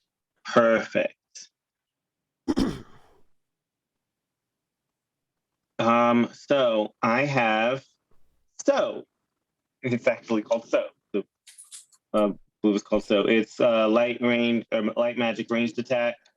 It's an auto hit, and I inflict poison on the target. I mark it, and I can bless an ally in range 3 of my foe. So, Brunhilde, do you have a blessing? No, I do not. You can have one now. Thank you. All right, so he's burning and marked. Poisoned and marked. Or sorry, poisoned and marked. He's blighted and marked. What does your soul look like? It's what do you mean? What does it look like? Describe what it looks like when you hit him with so. I don't know what it is actually. So I would say, I guess, it'd probably be like a magical ray, kind of like a kaleidoscope sort of effect. I swing my scythe, and this like beam, in kind of like a scythe shape, flies toward the target, and it kind of wraps around them, and they kind of glow a little bit, like a kind of purplish glow. Yeah. All right. And he's also marked, which means what again? Certain abilities can take advantage of a marked target to do things. What does combo mean? Does that mean I can take my second action? Combo means the next time you use an action on that ability, it does the combo effect instead. Can you use the second combo ability in the same turn? Because normally you can't like use a turn twice in an action unless it says repeating. Yeah, but you could use a combo and then use a different action that's also tagged with combo in the same turn if you've got another action to do. Yeah, so like if you were to so basically next turn so becomes reap. Gotcha. Okay. Well then my second action I can just make a regular ranged attack, right? Yeah. Okay. So I'll do that. Well, I think you can only do one attack per turn, isn't it? You can only do one ability. I don't know. If it's got the attack tag on it, I feel like you can only attack. Yeah. I feel like you can only do one of those. Okay. See if we can find out. Mark. So yeah, mark. Place your mark on a specific character. You can only place one mark at a time on each enemy or ally, and each ability can only place one mark. If you place a mark on a character with a mark from you, mark is just a thing that does something based on other abilities. Right. Yeah, you can only make one action with the attack tag per round, no matter what the action costs. Yeah, irrespective of action economy. Gotcha. Okay, so then I could. Okay, so I can do other actions as long as they're not attacks. As long as they're not attacks. Like for instance, you could cure Brunhilde, or you could cure Anubis. Right. Which I think I will actually go ahead and do that. Brunhilde is taking more damage, right? Yeah, definitely. Well, I don't know if I've taken more. Most of mine has been burning through vigor. I'm still pretty much okay. Anubis, what are you looking like?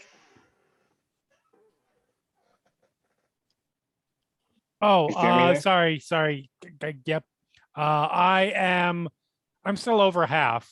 I'm at 13 out of 24. Okay, so I'm gonna go ahead and cure Anubis. So that gives Anubis. It's only vigor 1. Vigor. which means Yep. that you get 6 vigor 1, which means you get 6 points of vigor. Gotcha. Okay. Yep. Sweet. So yeah, 6 temporary HP. Yeah. Sweet. More or less. Yeah, each point of vigor, each value of vigor, each numerical value of vigor, gives you a temporary hit point value equal to 24 or 25% of your max hit points. Mm-hmm. Gotcha. Nice. Which, since your hit points are calculated by your health value times 4, is just your health value every time. All right. So Anubis gets 6 temporary hit points. That dude got poisoned and lit up. It is now the last NPC slot. The short bow is going to...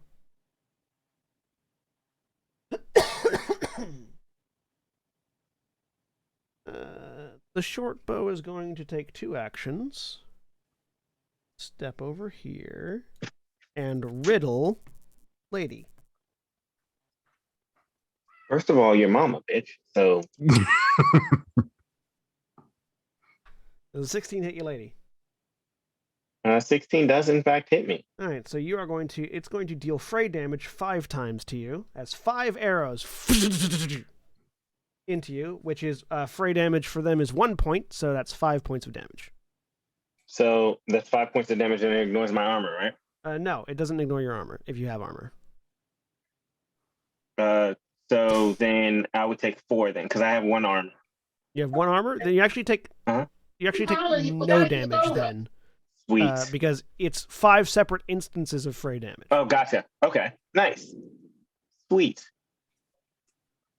So all these arrows hit you and do nothing. So they kind of like they hit me and they just kind of like go into my robe and just kind of brush them off. You heard it here first, folks. A robe is more armor than just fur. I don't buy it. All Sounds right. fake, but Well, okay. I mean, it's a robe over fur, so that's probably where the armor comes from. 5th PC slot. Miranda moves to here. Whee! I mean, was that your full dash? Yep, 8 All right. squares. Top of the round. First PC slot. All the rights. get underneath her. Miranda would like to go again, actually, if she could. I think that sounds fair. Okay. Here for it. Miranda's now within. Let's see. She gets a free move. Wait, how many squares away from Brunhilde is she right now? I can't see with this orthogonal grid. 1, 2, 3. Yeah, Yeah, if the dev build had let me, upload images, we would be using that, and you'd have an actual snap to grid you could count. But right. Yep. Okay. Well, that I'm going to assume gets her within 3 squares of Brunhilde. She's going to use 1 action to cleanse and end all the blights on Brunhilde. Thank you. You're welcome. Oh, Does I this didn't mean you realize have you did forgiven that. me for my bad jokes? Yeah. Okay. And then she's going to summon using 1 action, which is a wild card, which is an intangible wild card onto the battlefield in range 5. She's going to put it right here directly between the short bow and whoever the green guy is. the commander. Yes. If it gets hit by an allied area of effect action, it explodes in a blast 1 AoE and basically increases your AoE of whatever that action was that you hit it with.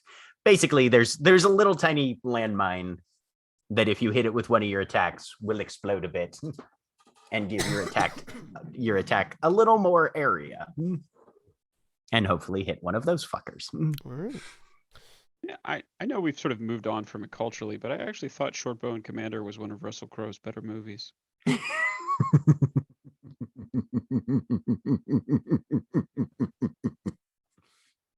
NPC. See, that one I can accept. That one was mainly for you, Jack. To be honest. I'm always here for Age of Sail joke references. I go with the. Meanwhile, Jeremy is trying to will himself to recover from an aneurysm. I can't decide what flames on the side of my. I can't decide which is more infuriating, the pun or the assertion that Master and Commander isn't the most boring movie in the history of fucking time. I will be 100% honest. The reference to the movie in general was for Jack's benefit. Yes. The reference to it as one of Russell Crowe's better movies was, I am forced to admit, solely to irritate you, Jeremy. I am certain that's the you case. called me out. Successfully done. I have definitely seen more boring films than Master and Commander, though. So, that's overstatement by my. But you're. I can understand it's why still it was dull as fuck. If you say so, I thought it was good. The summoner moves forward, pulls out a second pistol. Yes. And unleashes a pistol flurry, which means that the powder mage uses pistol on all visible hostile creatures in range 5, which is 4 of you. He's doing like Reaper's Super from Yeah. Overwatch. Death Blossom. Yeah, that's it. Yep. Shit, he's got the Reaper ult.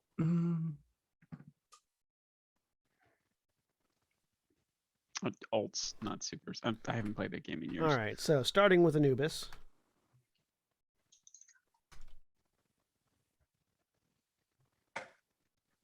Four misses Anubis.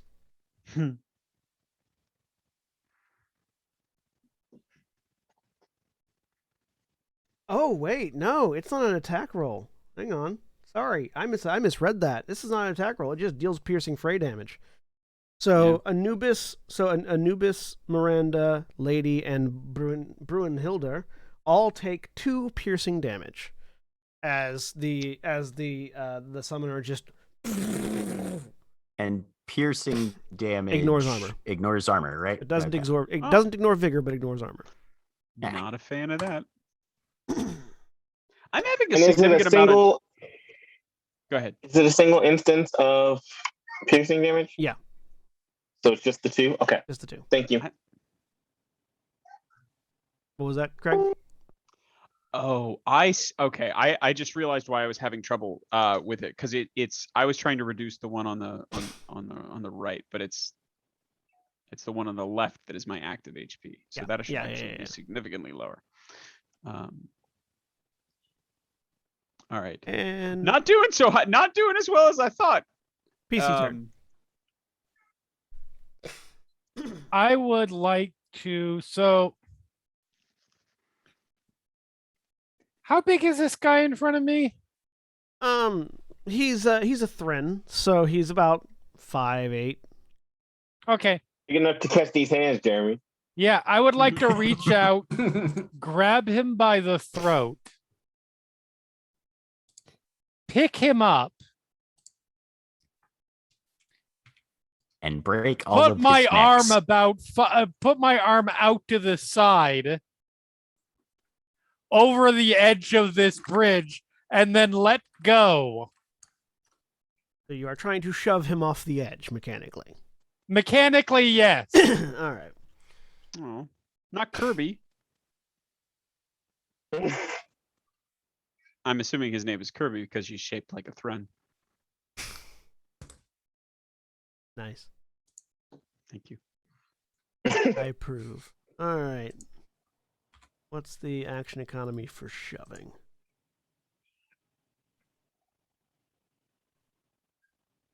I need a way to just on Jeremy's headphones to have the heavies How You Like Me Now start playing. Start working on those Glasswalker gifts, my boy.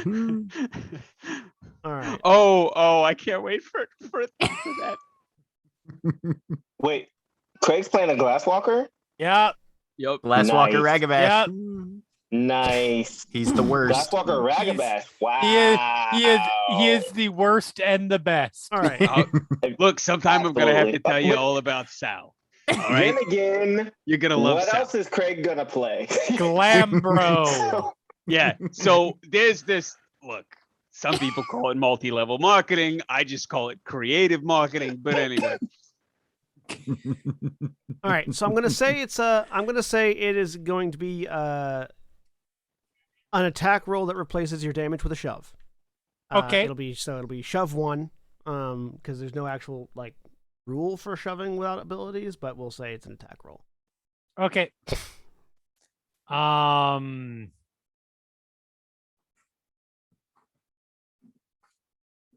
That plus, because why would I be able to do anything in any system ever successfully? So You it's- have I love you World have of another Darkness 'cause action it's though. so I much think. style right? over That's true. substance. I can try again. well, it is, Well, you can't do the same yeah. thing Yeah, twice. you can't do the same thing twice. It's an attack roll. So Okay, this time then I would like to. Huh. Do you have any actions If that I don't say moved, or attack? if I jump on top of him, just literally just jump on top of him, and then teleport. Apparently, where was it? I saw there was something I saw where. Oh, I know what Um, you're talking about. Grand levitation. Yes. Grand Or- levitation. Wait. You can Um, move over, but as long as you don't end your turn on an edge. No, I feel like there was somewhere where if I teleport, then it basically yes, the first stone double. The first time you teleport on a turn, create a height 1 piece of terrain. What I would like to do is jump on him, teleport behind him, and cause a height 1 piece of terrain to appear underneath him and launch him off the bridge.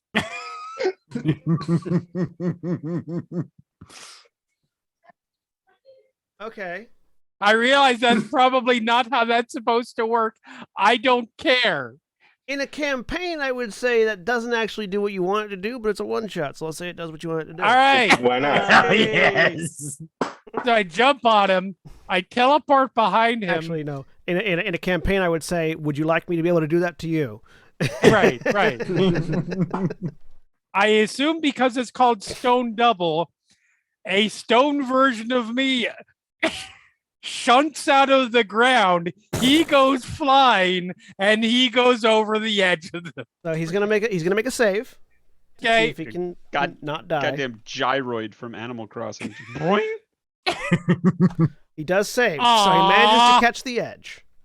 So All right. you teleport to the other side of him. So yep, I'm over here. He manages to catch the edge, so he's still there, but there is also a piece of impassable terrain between you and him. Yeah. Damn it, I really wanted that to work. That would have been great. That was a cool idea.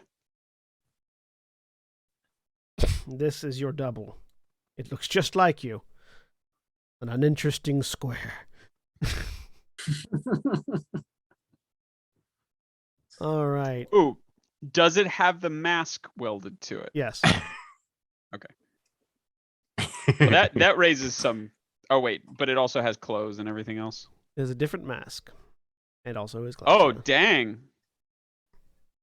No, it's not the mask. Anubis still has his mask, and it also looks has a mask. physically Right. like Yeah, the yeah, mask. okay. Right. It's just I thought not it was like the that one looks. mask. All right, that one looks like an ibis. I was like, oh shit, That would raise a lot of questions. right? NPC turn. Barber or Berserker. Shunk goes to say hi to Miranda. Fuck you. Barbarian.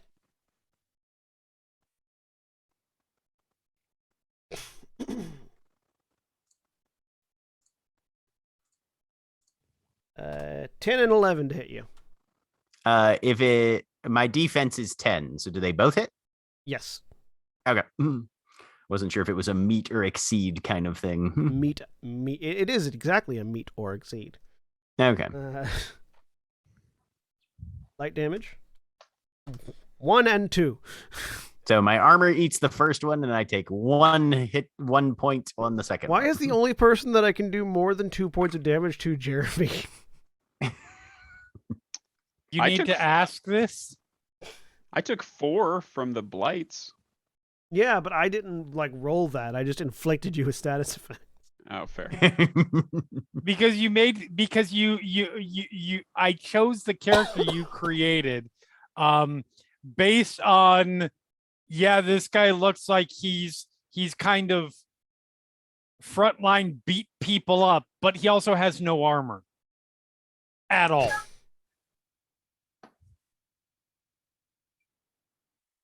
Next PC slot. I'll go if nobody objects. Yeah, please. Hell yeah. Move, Cody. You know, for Trying to look I up will what say, poison I will is. say, for being a system that none of you have ever looked at, this battle has gone fairly smoothly. Good. I will say 2 things. One, it is, I think, fairly intuitive based on It is. you know the descriptions do what they say, and 2, being familiar with Lancer, that really helps. Yeah. All right. So Considering I've never played Lancer, I'm feeling pretty good about that then. Same.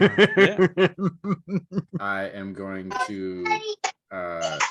So another thing, when I cast that big fireball, I also got an Aether because I hit more than 2 creatures. Yep. Dope. Because the Enochian just wants to burn it all down. Yep. Chain Just- reaction. Just keep snowballing that shit. There you go. So I have 3 again, but I'm only going to use 2 of them to infuse my Lance ability for the Volvaga effect. So it's still same range and everything. So it's range 6, and I'm targeting the summoner who's at the very end of the line. Well, so with a line, as opposed to an goes through. arc, it targets the first enemy. Does it? The first enemy that it hits in the line is the target. Yep. Yeah, it's always the first. Okay. Yeah, Never mind then. arc is always the last. Line is always the first. All right, then it'll still hit everybody in that line, though. Yeah. Correct. Okay. Yeah. So you're This- attacking the berserker. The summoner will take the area of effect portion. This is also piercing damage. Should I hit? Nope. So It also 1d20 ignores vigor plus- completely. Yep. This one does. Fucking 9. A 9 hits the berserker. All right. Let's see. So the berserker takes the So- full force, and the summoner takes the effect. So they take 1 point of fray damage. They also. Oh, so this is for the berserker. Then, are they already burning? No, they're not already burning. they're So not now already- they are. They're burning, and they take light damage. They take light damage. 1 point of fire damage.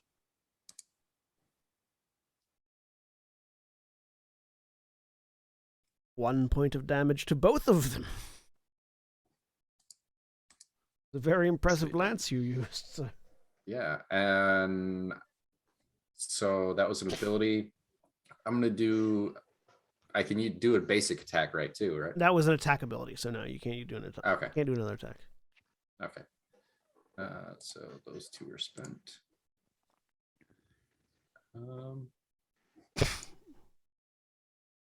No, you also have defiance at the start of your turn. Oh, yeah, that's right. 'cause- At the start of combat, yeah. start of combat. That is me then. Yeah. Not that Enochians can burn their own life away to empower their spells. Mhm, Yeah. mhm, I've been contemplating waiting to do that. mhm. Like, I really want to kill you now. So, all right, NBC. All right, so they're beginning to see that they are not really winning this fight. So, the commander is going to take his turn, take some damage from the poison. And he is going to use his. Oh, right, at the start of each of his turns. So, yeah, at the start of his turn, he's going to force march these guys away. We're gonna go away. 2, 1, 2, 1, 2, 1, 2. Ew. And then he's going to use his turn. He will auto cure on the berserker, to give him some vigor.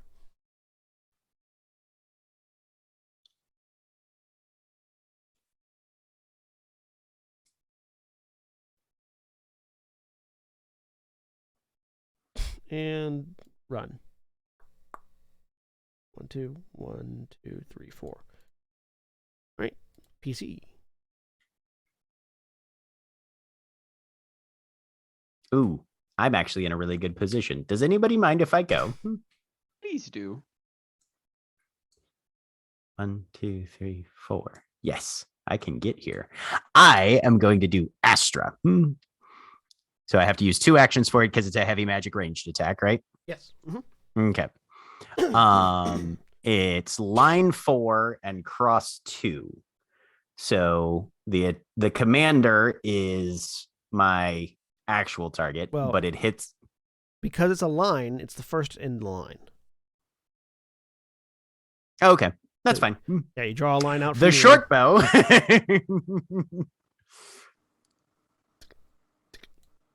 Yep, and cross 2. So it auto hits. So I deal light damage, inflict frostbite, and stagger the short bow, and I deal light damage and inflict frostbite on the commander. And cross originates from you, I think. No, well, when it's a combination, it looks like it originates from the attack square, like the square of whoever you first hit, I think. Yeah. It's from the first. If an ability has a combined effect area, the combined area is placed in the attack space of the first pattern. So yeah, yeah. So line 3 with cross 2 rating out it from the attack space. Okay, so the cross is radiating out from the short bow, which means you don't hit the summoner, but I don't unfortunately hit the summoner. No, he was 1 space off. But okay, light damage for me is 1d6, I want to say. Yes. All right, so they're both inflicted with frostbite, you said? So they both take 3 damage. They're both inflicted with frostbite, and the short bow is staggered, which means anybody who attacks him with a boon. So anybody who wants to focus on the short bow gets a plus d6 to their attack roll.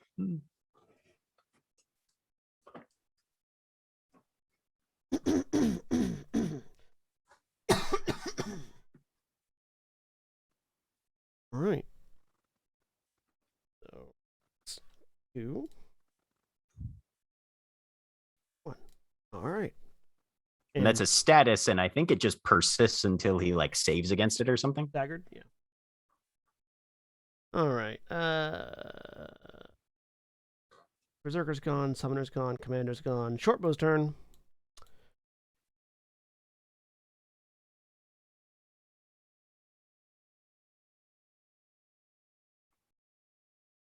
Yeah, attackers get 1 boon.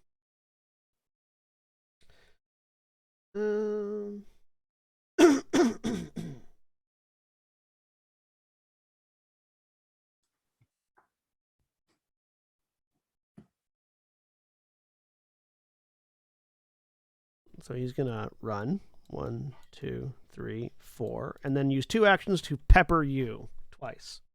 Okay.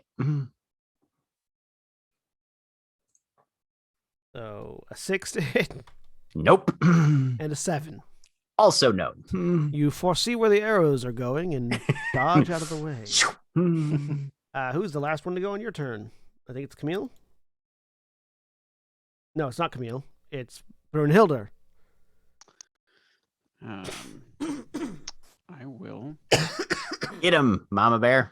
Wait, I've gone this turn? Yeah, because you tagged the commander. Oh, that was the same turn. Okay, wow. I think Okay. so, wasn't it? Yeah, because I- Bruinhilder slammed the brute down last turn and hasn't moved from that spot yet. No, been hanging out precariously on the edge. Yeah. Okay. I'm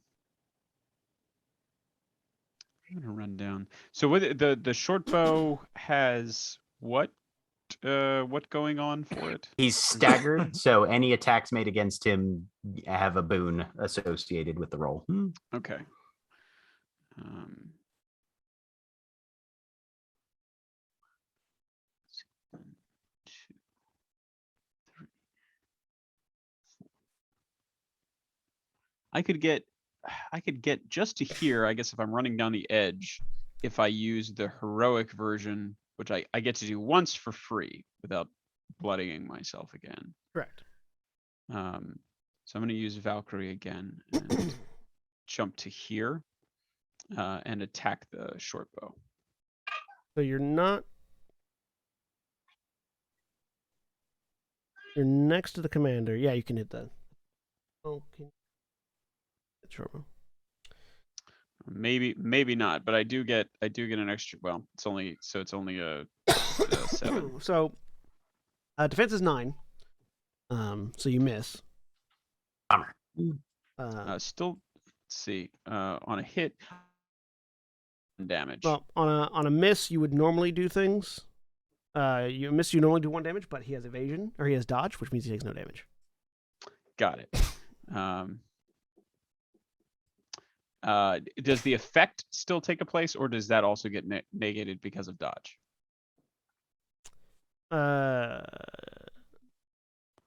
Yeah, that would also get negated because he didn't take any damage. Okay. Didn't get hit. Can't be winded. Okay. All right. And your turn. Yeah, that's the end of my turn. Top of the round. think I have PCs.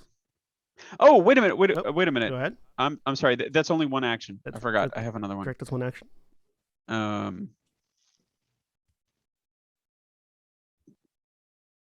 I don't know what I would do with my other action though. Is there? I have been, you know what? I've been forgetting I have Guardian interrupt, but can I bash? Yeah. You can just shove somebody with a bash. That's not an attack. Okay. But you all right, shoving is directional. So all right. So I'm gonna shove the commander. all right. So you shove him 1. He goes over to there. Yeah. All right. That's my turn. All right. Top of the round. Can I go? Is everyone okay if I go? Yep. Sweet. Because I really want to use Reap. I'm like super excited about that. It's a light physical melee attack, but I can use it against a marked target regardless of distance or line of sight, which means the nice. commander that I marked, I fucking hit him for light damage. Period. Nice. You still have to make an attack So- roll, I believe. Nope. Auto hit. So is an auto hit. Oh, Reap is also an auto hit. I see. Aha. Yeah, so you Auto hit, light damage. You can make this melee attack against your marked target regardless of distance or line of sight. the Harvester is mean. Just like, you can't get away from me. He's like, first of all, fuck you. Second, fuck you twice. Nice. All right, so yeah, make your light damage. 6. Oh shit. Mm, your mama, motherfucker. Yeah, no, just swipe that scythe and you hit air and then blood just spurts out his back. So, can I say that Reap looks different? Sure, go ahead. So, like, she'll twirl her scythe, kind of like a baton, and just plant it in the ground. And then, so that glow that happened earlier pulses again. And he, like, feels the shock, the residual shock of the soul attack. Hell yeah. So he's still marked, but because that doesn't take away the mark. And then it switches back to so. which would take away the mark if it hit something else. Yeah, because you can only have one person You marked have- at a yeah, time, you only right? have one mark at a time, yeah. It's an NPC turn anyways. Commander's gonna... Actually, no. Berserker's gonna go. 1, 2, 3... Oh, can I? 4. I didn't move. Oh, you move? Yeah, go ahead and move. 2, 3, 4. And well, okay, wait. 4.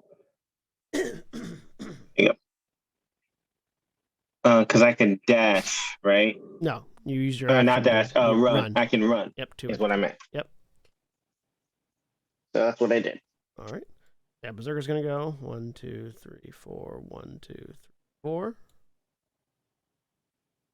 PC slot.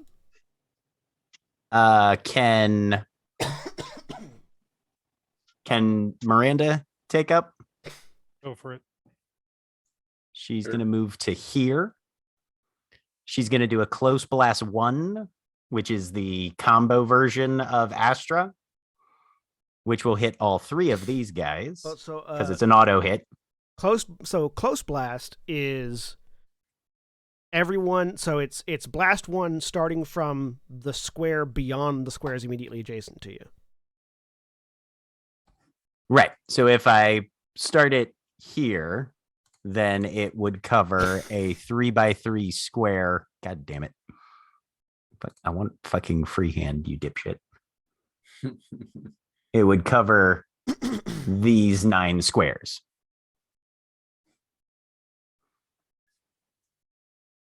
Yeah. Yeah. So that's where she's planning it. It says auto hit, fray damage, which for me is 2. You'd So actually, they all take 2 damage, You'd ac- and you- all of them are staggered. you'd actually need to move 1 square further to the right for that. But yeah, I've still got. I Yeah. can still do that. because Yep, because the center of the center is like in front of you. Okay, gotcha. So anyway, so all 3 of them take 2 damage, and all 3 of them are staggered. Do they save it all, or did you just do that? No, it just does that. All right. Yep. 1, 2, 3, If there were any allied characters in there, they'd be blessed, but there are not, and that's okay. 3. And it's a 1-shot. I'm here to make people angry.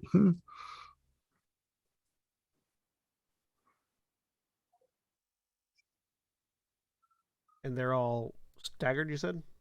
Yep.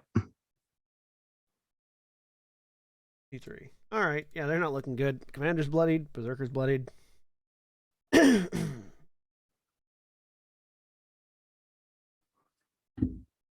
Everyone's staggered except for the summoner.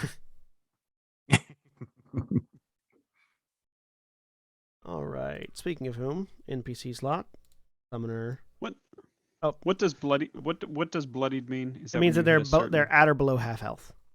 Oh, great. Okay. And... Get out of the way, And- Brunhilder. No, And I- that's literally the point of my character. Summoner. You get your... Also, if anybody has a bless token on them, you can expend it on your turn or whenever, and I can teleport you directly next to me.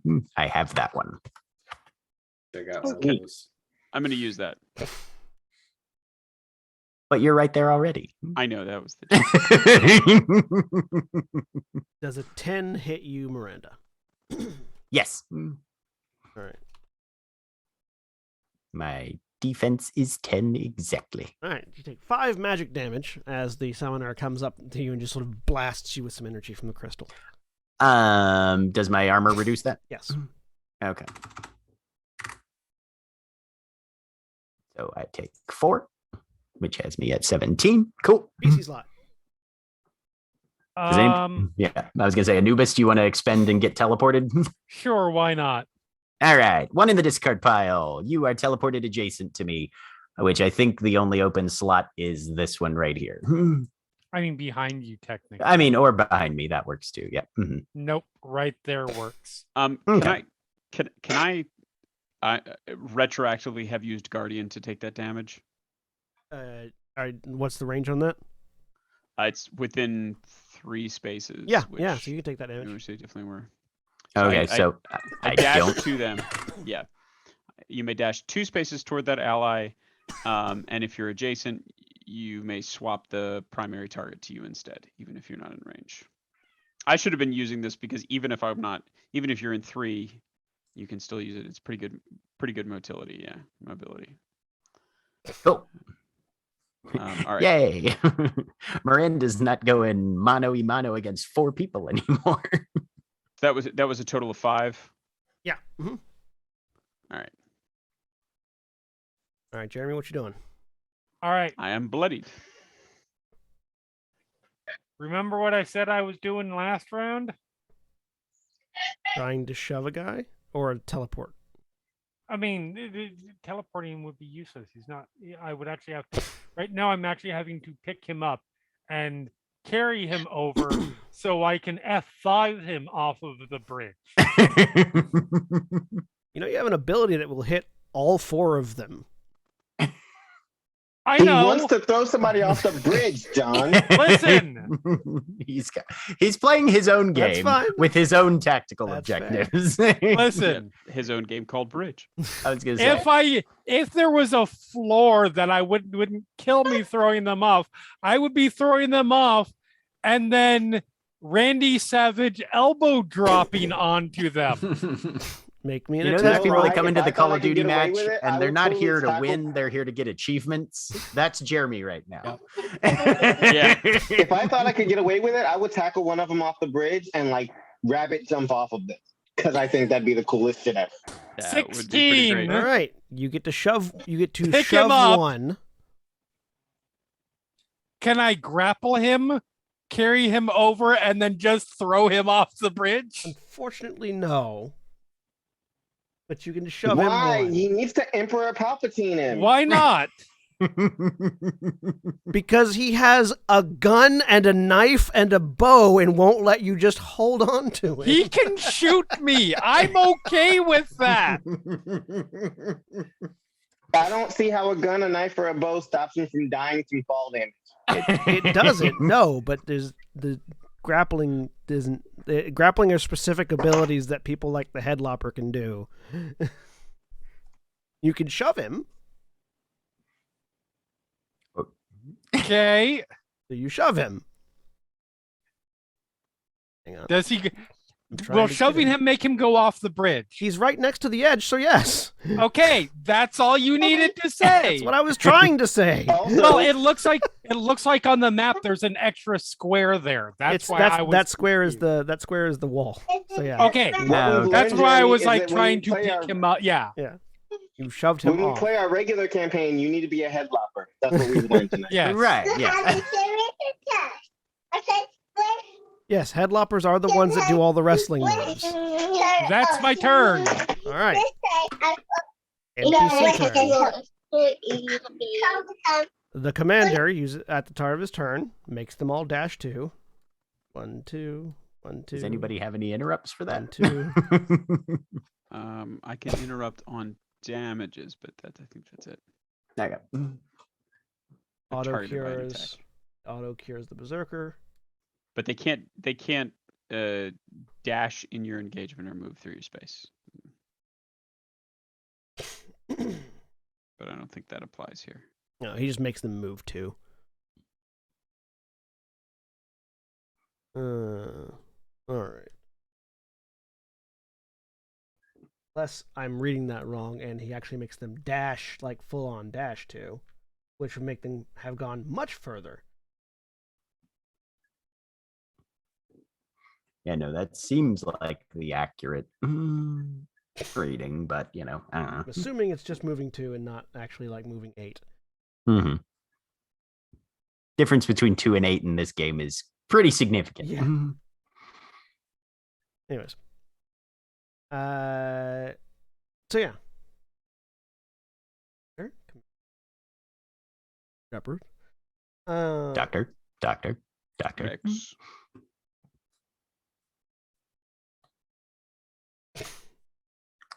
No, he's just gonna spend his turn running.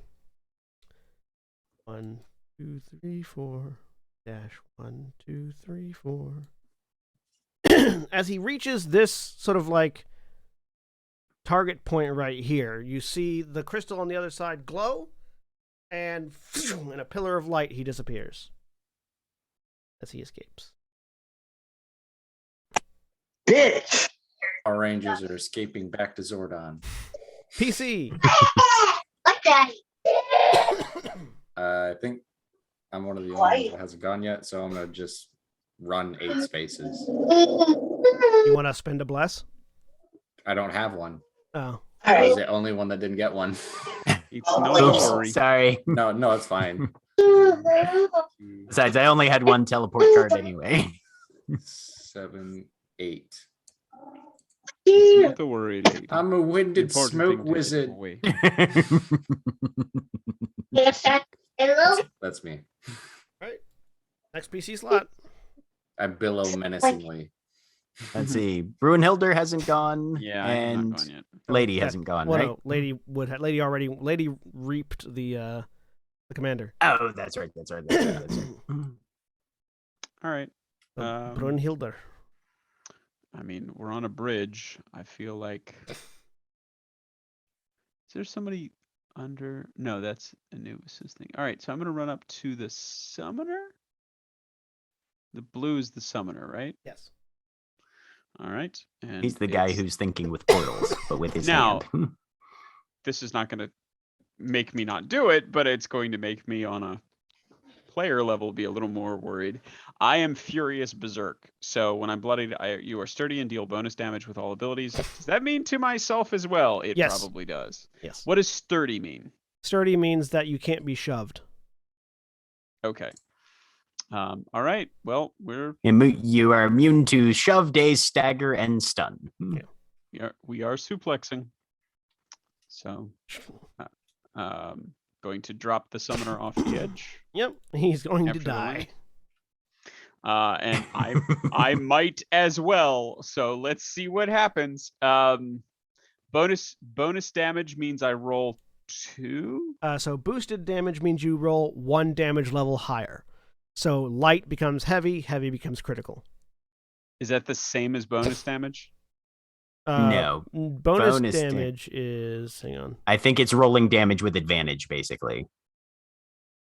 I think I think so. you add a die and then pick, like, if it's heavy and bonus damage, you roll 3d whatever and take the 2 highest rather than just a flat 2d So yeah, whatever. bonus damage, roll 1 more damage die each time you would gain bonus damage and choose the highest 1, 2, or 3 depending on the base damage. Got it. Okay, so I'm rolling 2d6 and just picking the highest. Yeah. Great. 7. So So you take 7 damage to yourself. yeah, well 2. I mean, I take 5, but yes. Yeah. Just another bit of the wall crumbles away. This fight is a lot like Baldur's Gate 3, just pushing people off from high spots. Right? The early playthroughs.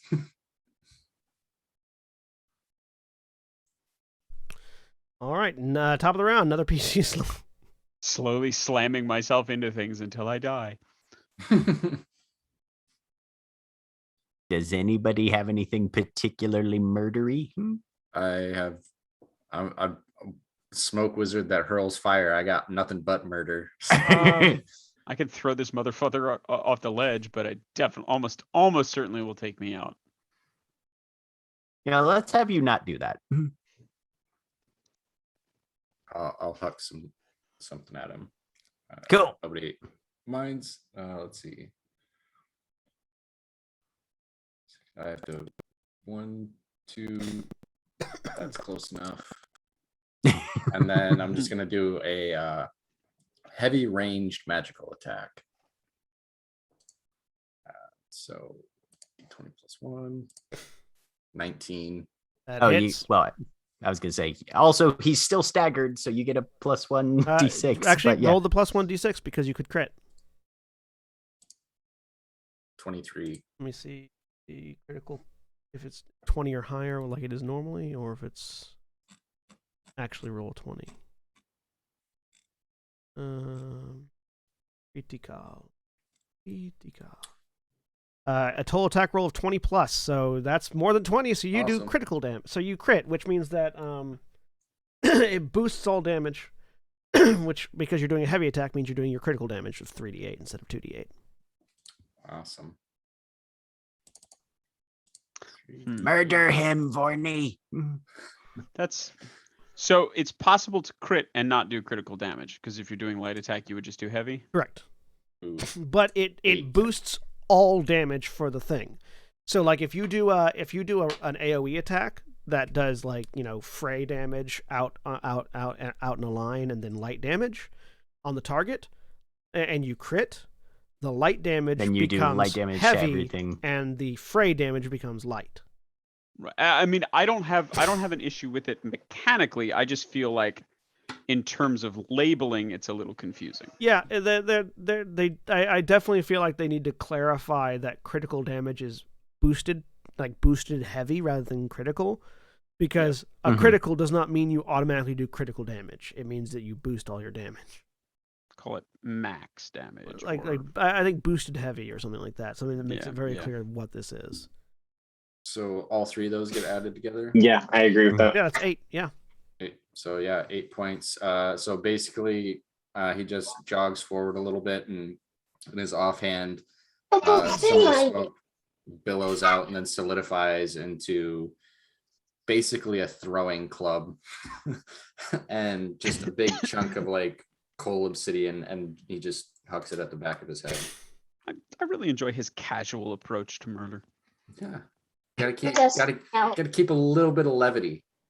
Loses its magic if you just always. You did all of his vigor damage, all of his vigor that he had gained. But he is still up. NPC turn. 1, 2, 3, 4. 1, 2, 3, 4. So he reaches the starting platform where they had begun. There's another flash of blue Run light, away like a little bitch. and the berserker also vanishes. As they vanish, the large machine up on the top of the ridge closes its front and pulls away. You can feel the valley rumbling as it leaves. Before eventually the valley grows quiet and everything calms down.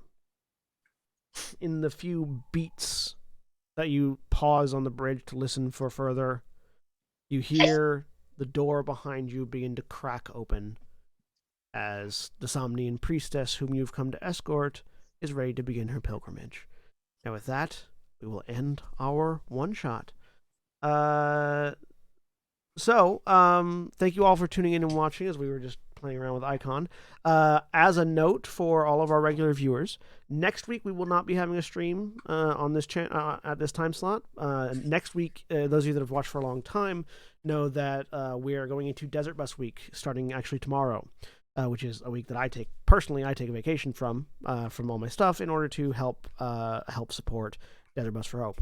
For those of you that aren't aware of what Desert Bus for Hope is, Desert Bus for Hope is an annual charity event put on by the folks at Loading Ready Run, where and you can find more information at desertbus.org or at twitch.tv/desertbus, where they, for a week straight, play Penn and Teller Smoke and Mirrors Desert Bus, which is one of the worst games ever made, in order to raise money for charity, specifically for Child's Play charity. Child's Play is a nonprofit organization that raises money throughout the year in order to donate money to children's hospitals and women's shelters around the world. They make it their mission to buy toys, gifts, games, utilities, all manner of electronic devices for children and other things in books and such for children in long-term hospital care. Because it sucks to be sick around Christmas time, particularly if you've been sick for a very long time. And so these families that are spending quite a lot of their money on medical care get to have a better Christmas than they would otherwise, directly because of the support that people give to Desert Bus for Hope and also Child's Play. As a nonprofit, 100% of their profit. They don't take overhead out of it. 100% of their profit of the money raised goes to the hospitals and getting things for the kids, staffing people that know how to set up all the equipment and keep it up to date, and also to donating such similar things to women's shelters around the world. So it's a very important charity to me personally, and so I encourage you all, if you're interested or if you want to help donate and make some kids' Christmas a little bit better, you can go to desertbus.org, or you can watch at twitch.tv/desertbus or on youtube.com/desertbus. That's where I'm going to be for the next week. Thank you all for tuning in. Say goodbye, everybody. Bye, everybody. Wait, real quick. Yep, go ahead. That would mean that we're not back until December 2nd, right? Yeah, because after next week is Yeah, Thanksgiving. next one is Thanksgiving. and- Mhm. Got it. Cool. yeah. So All right. Bye. goodbye. Bye.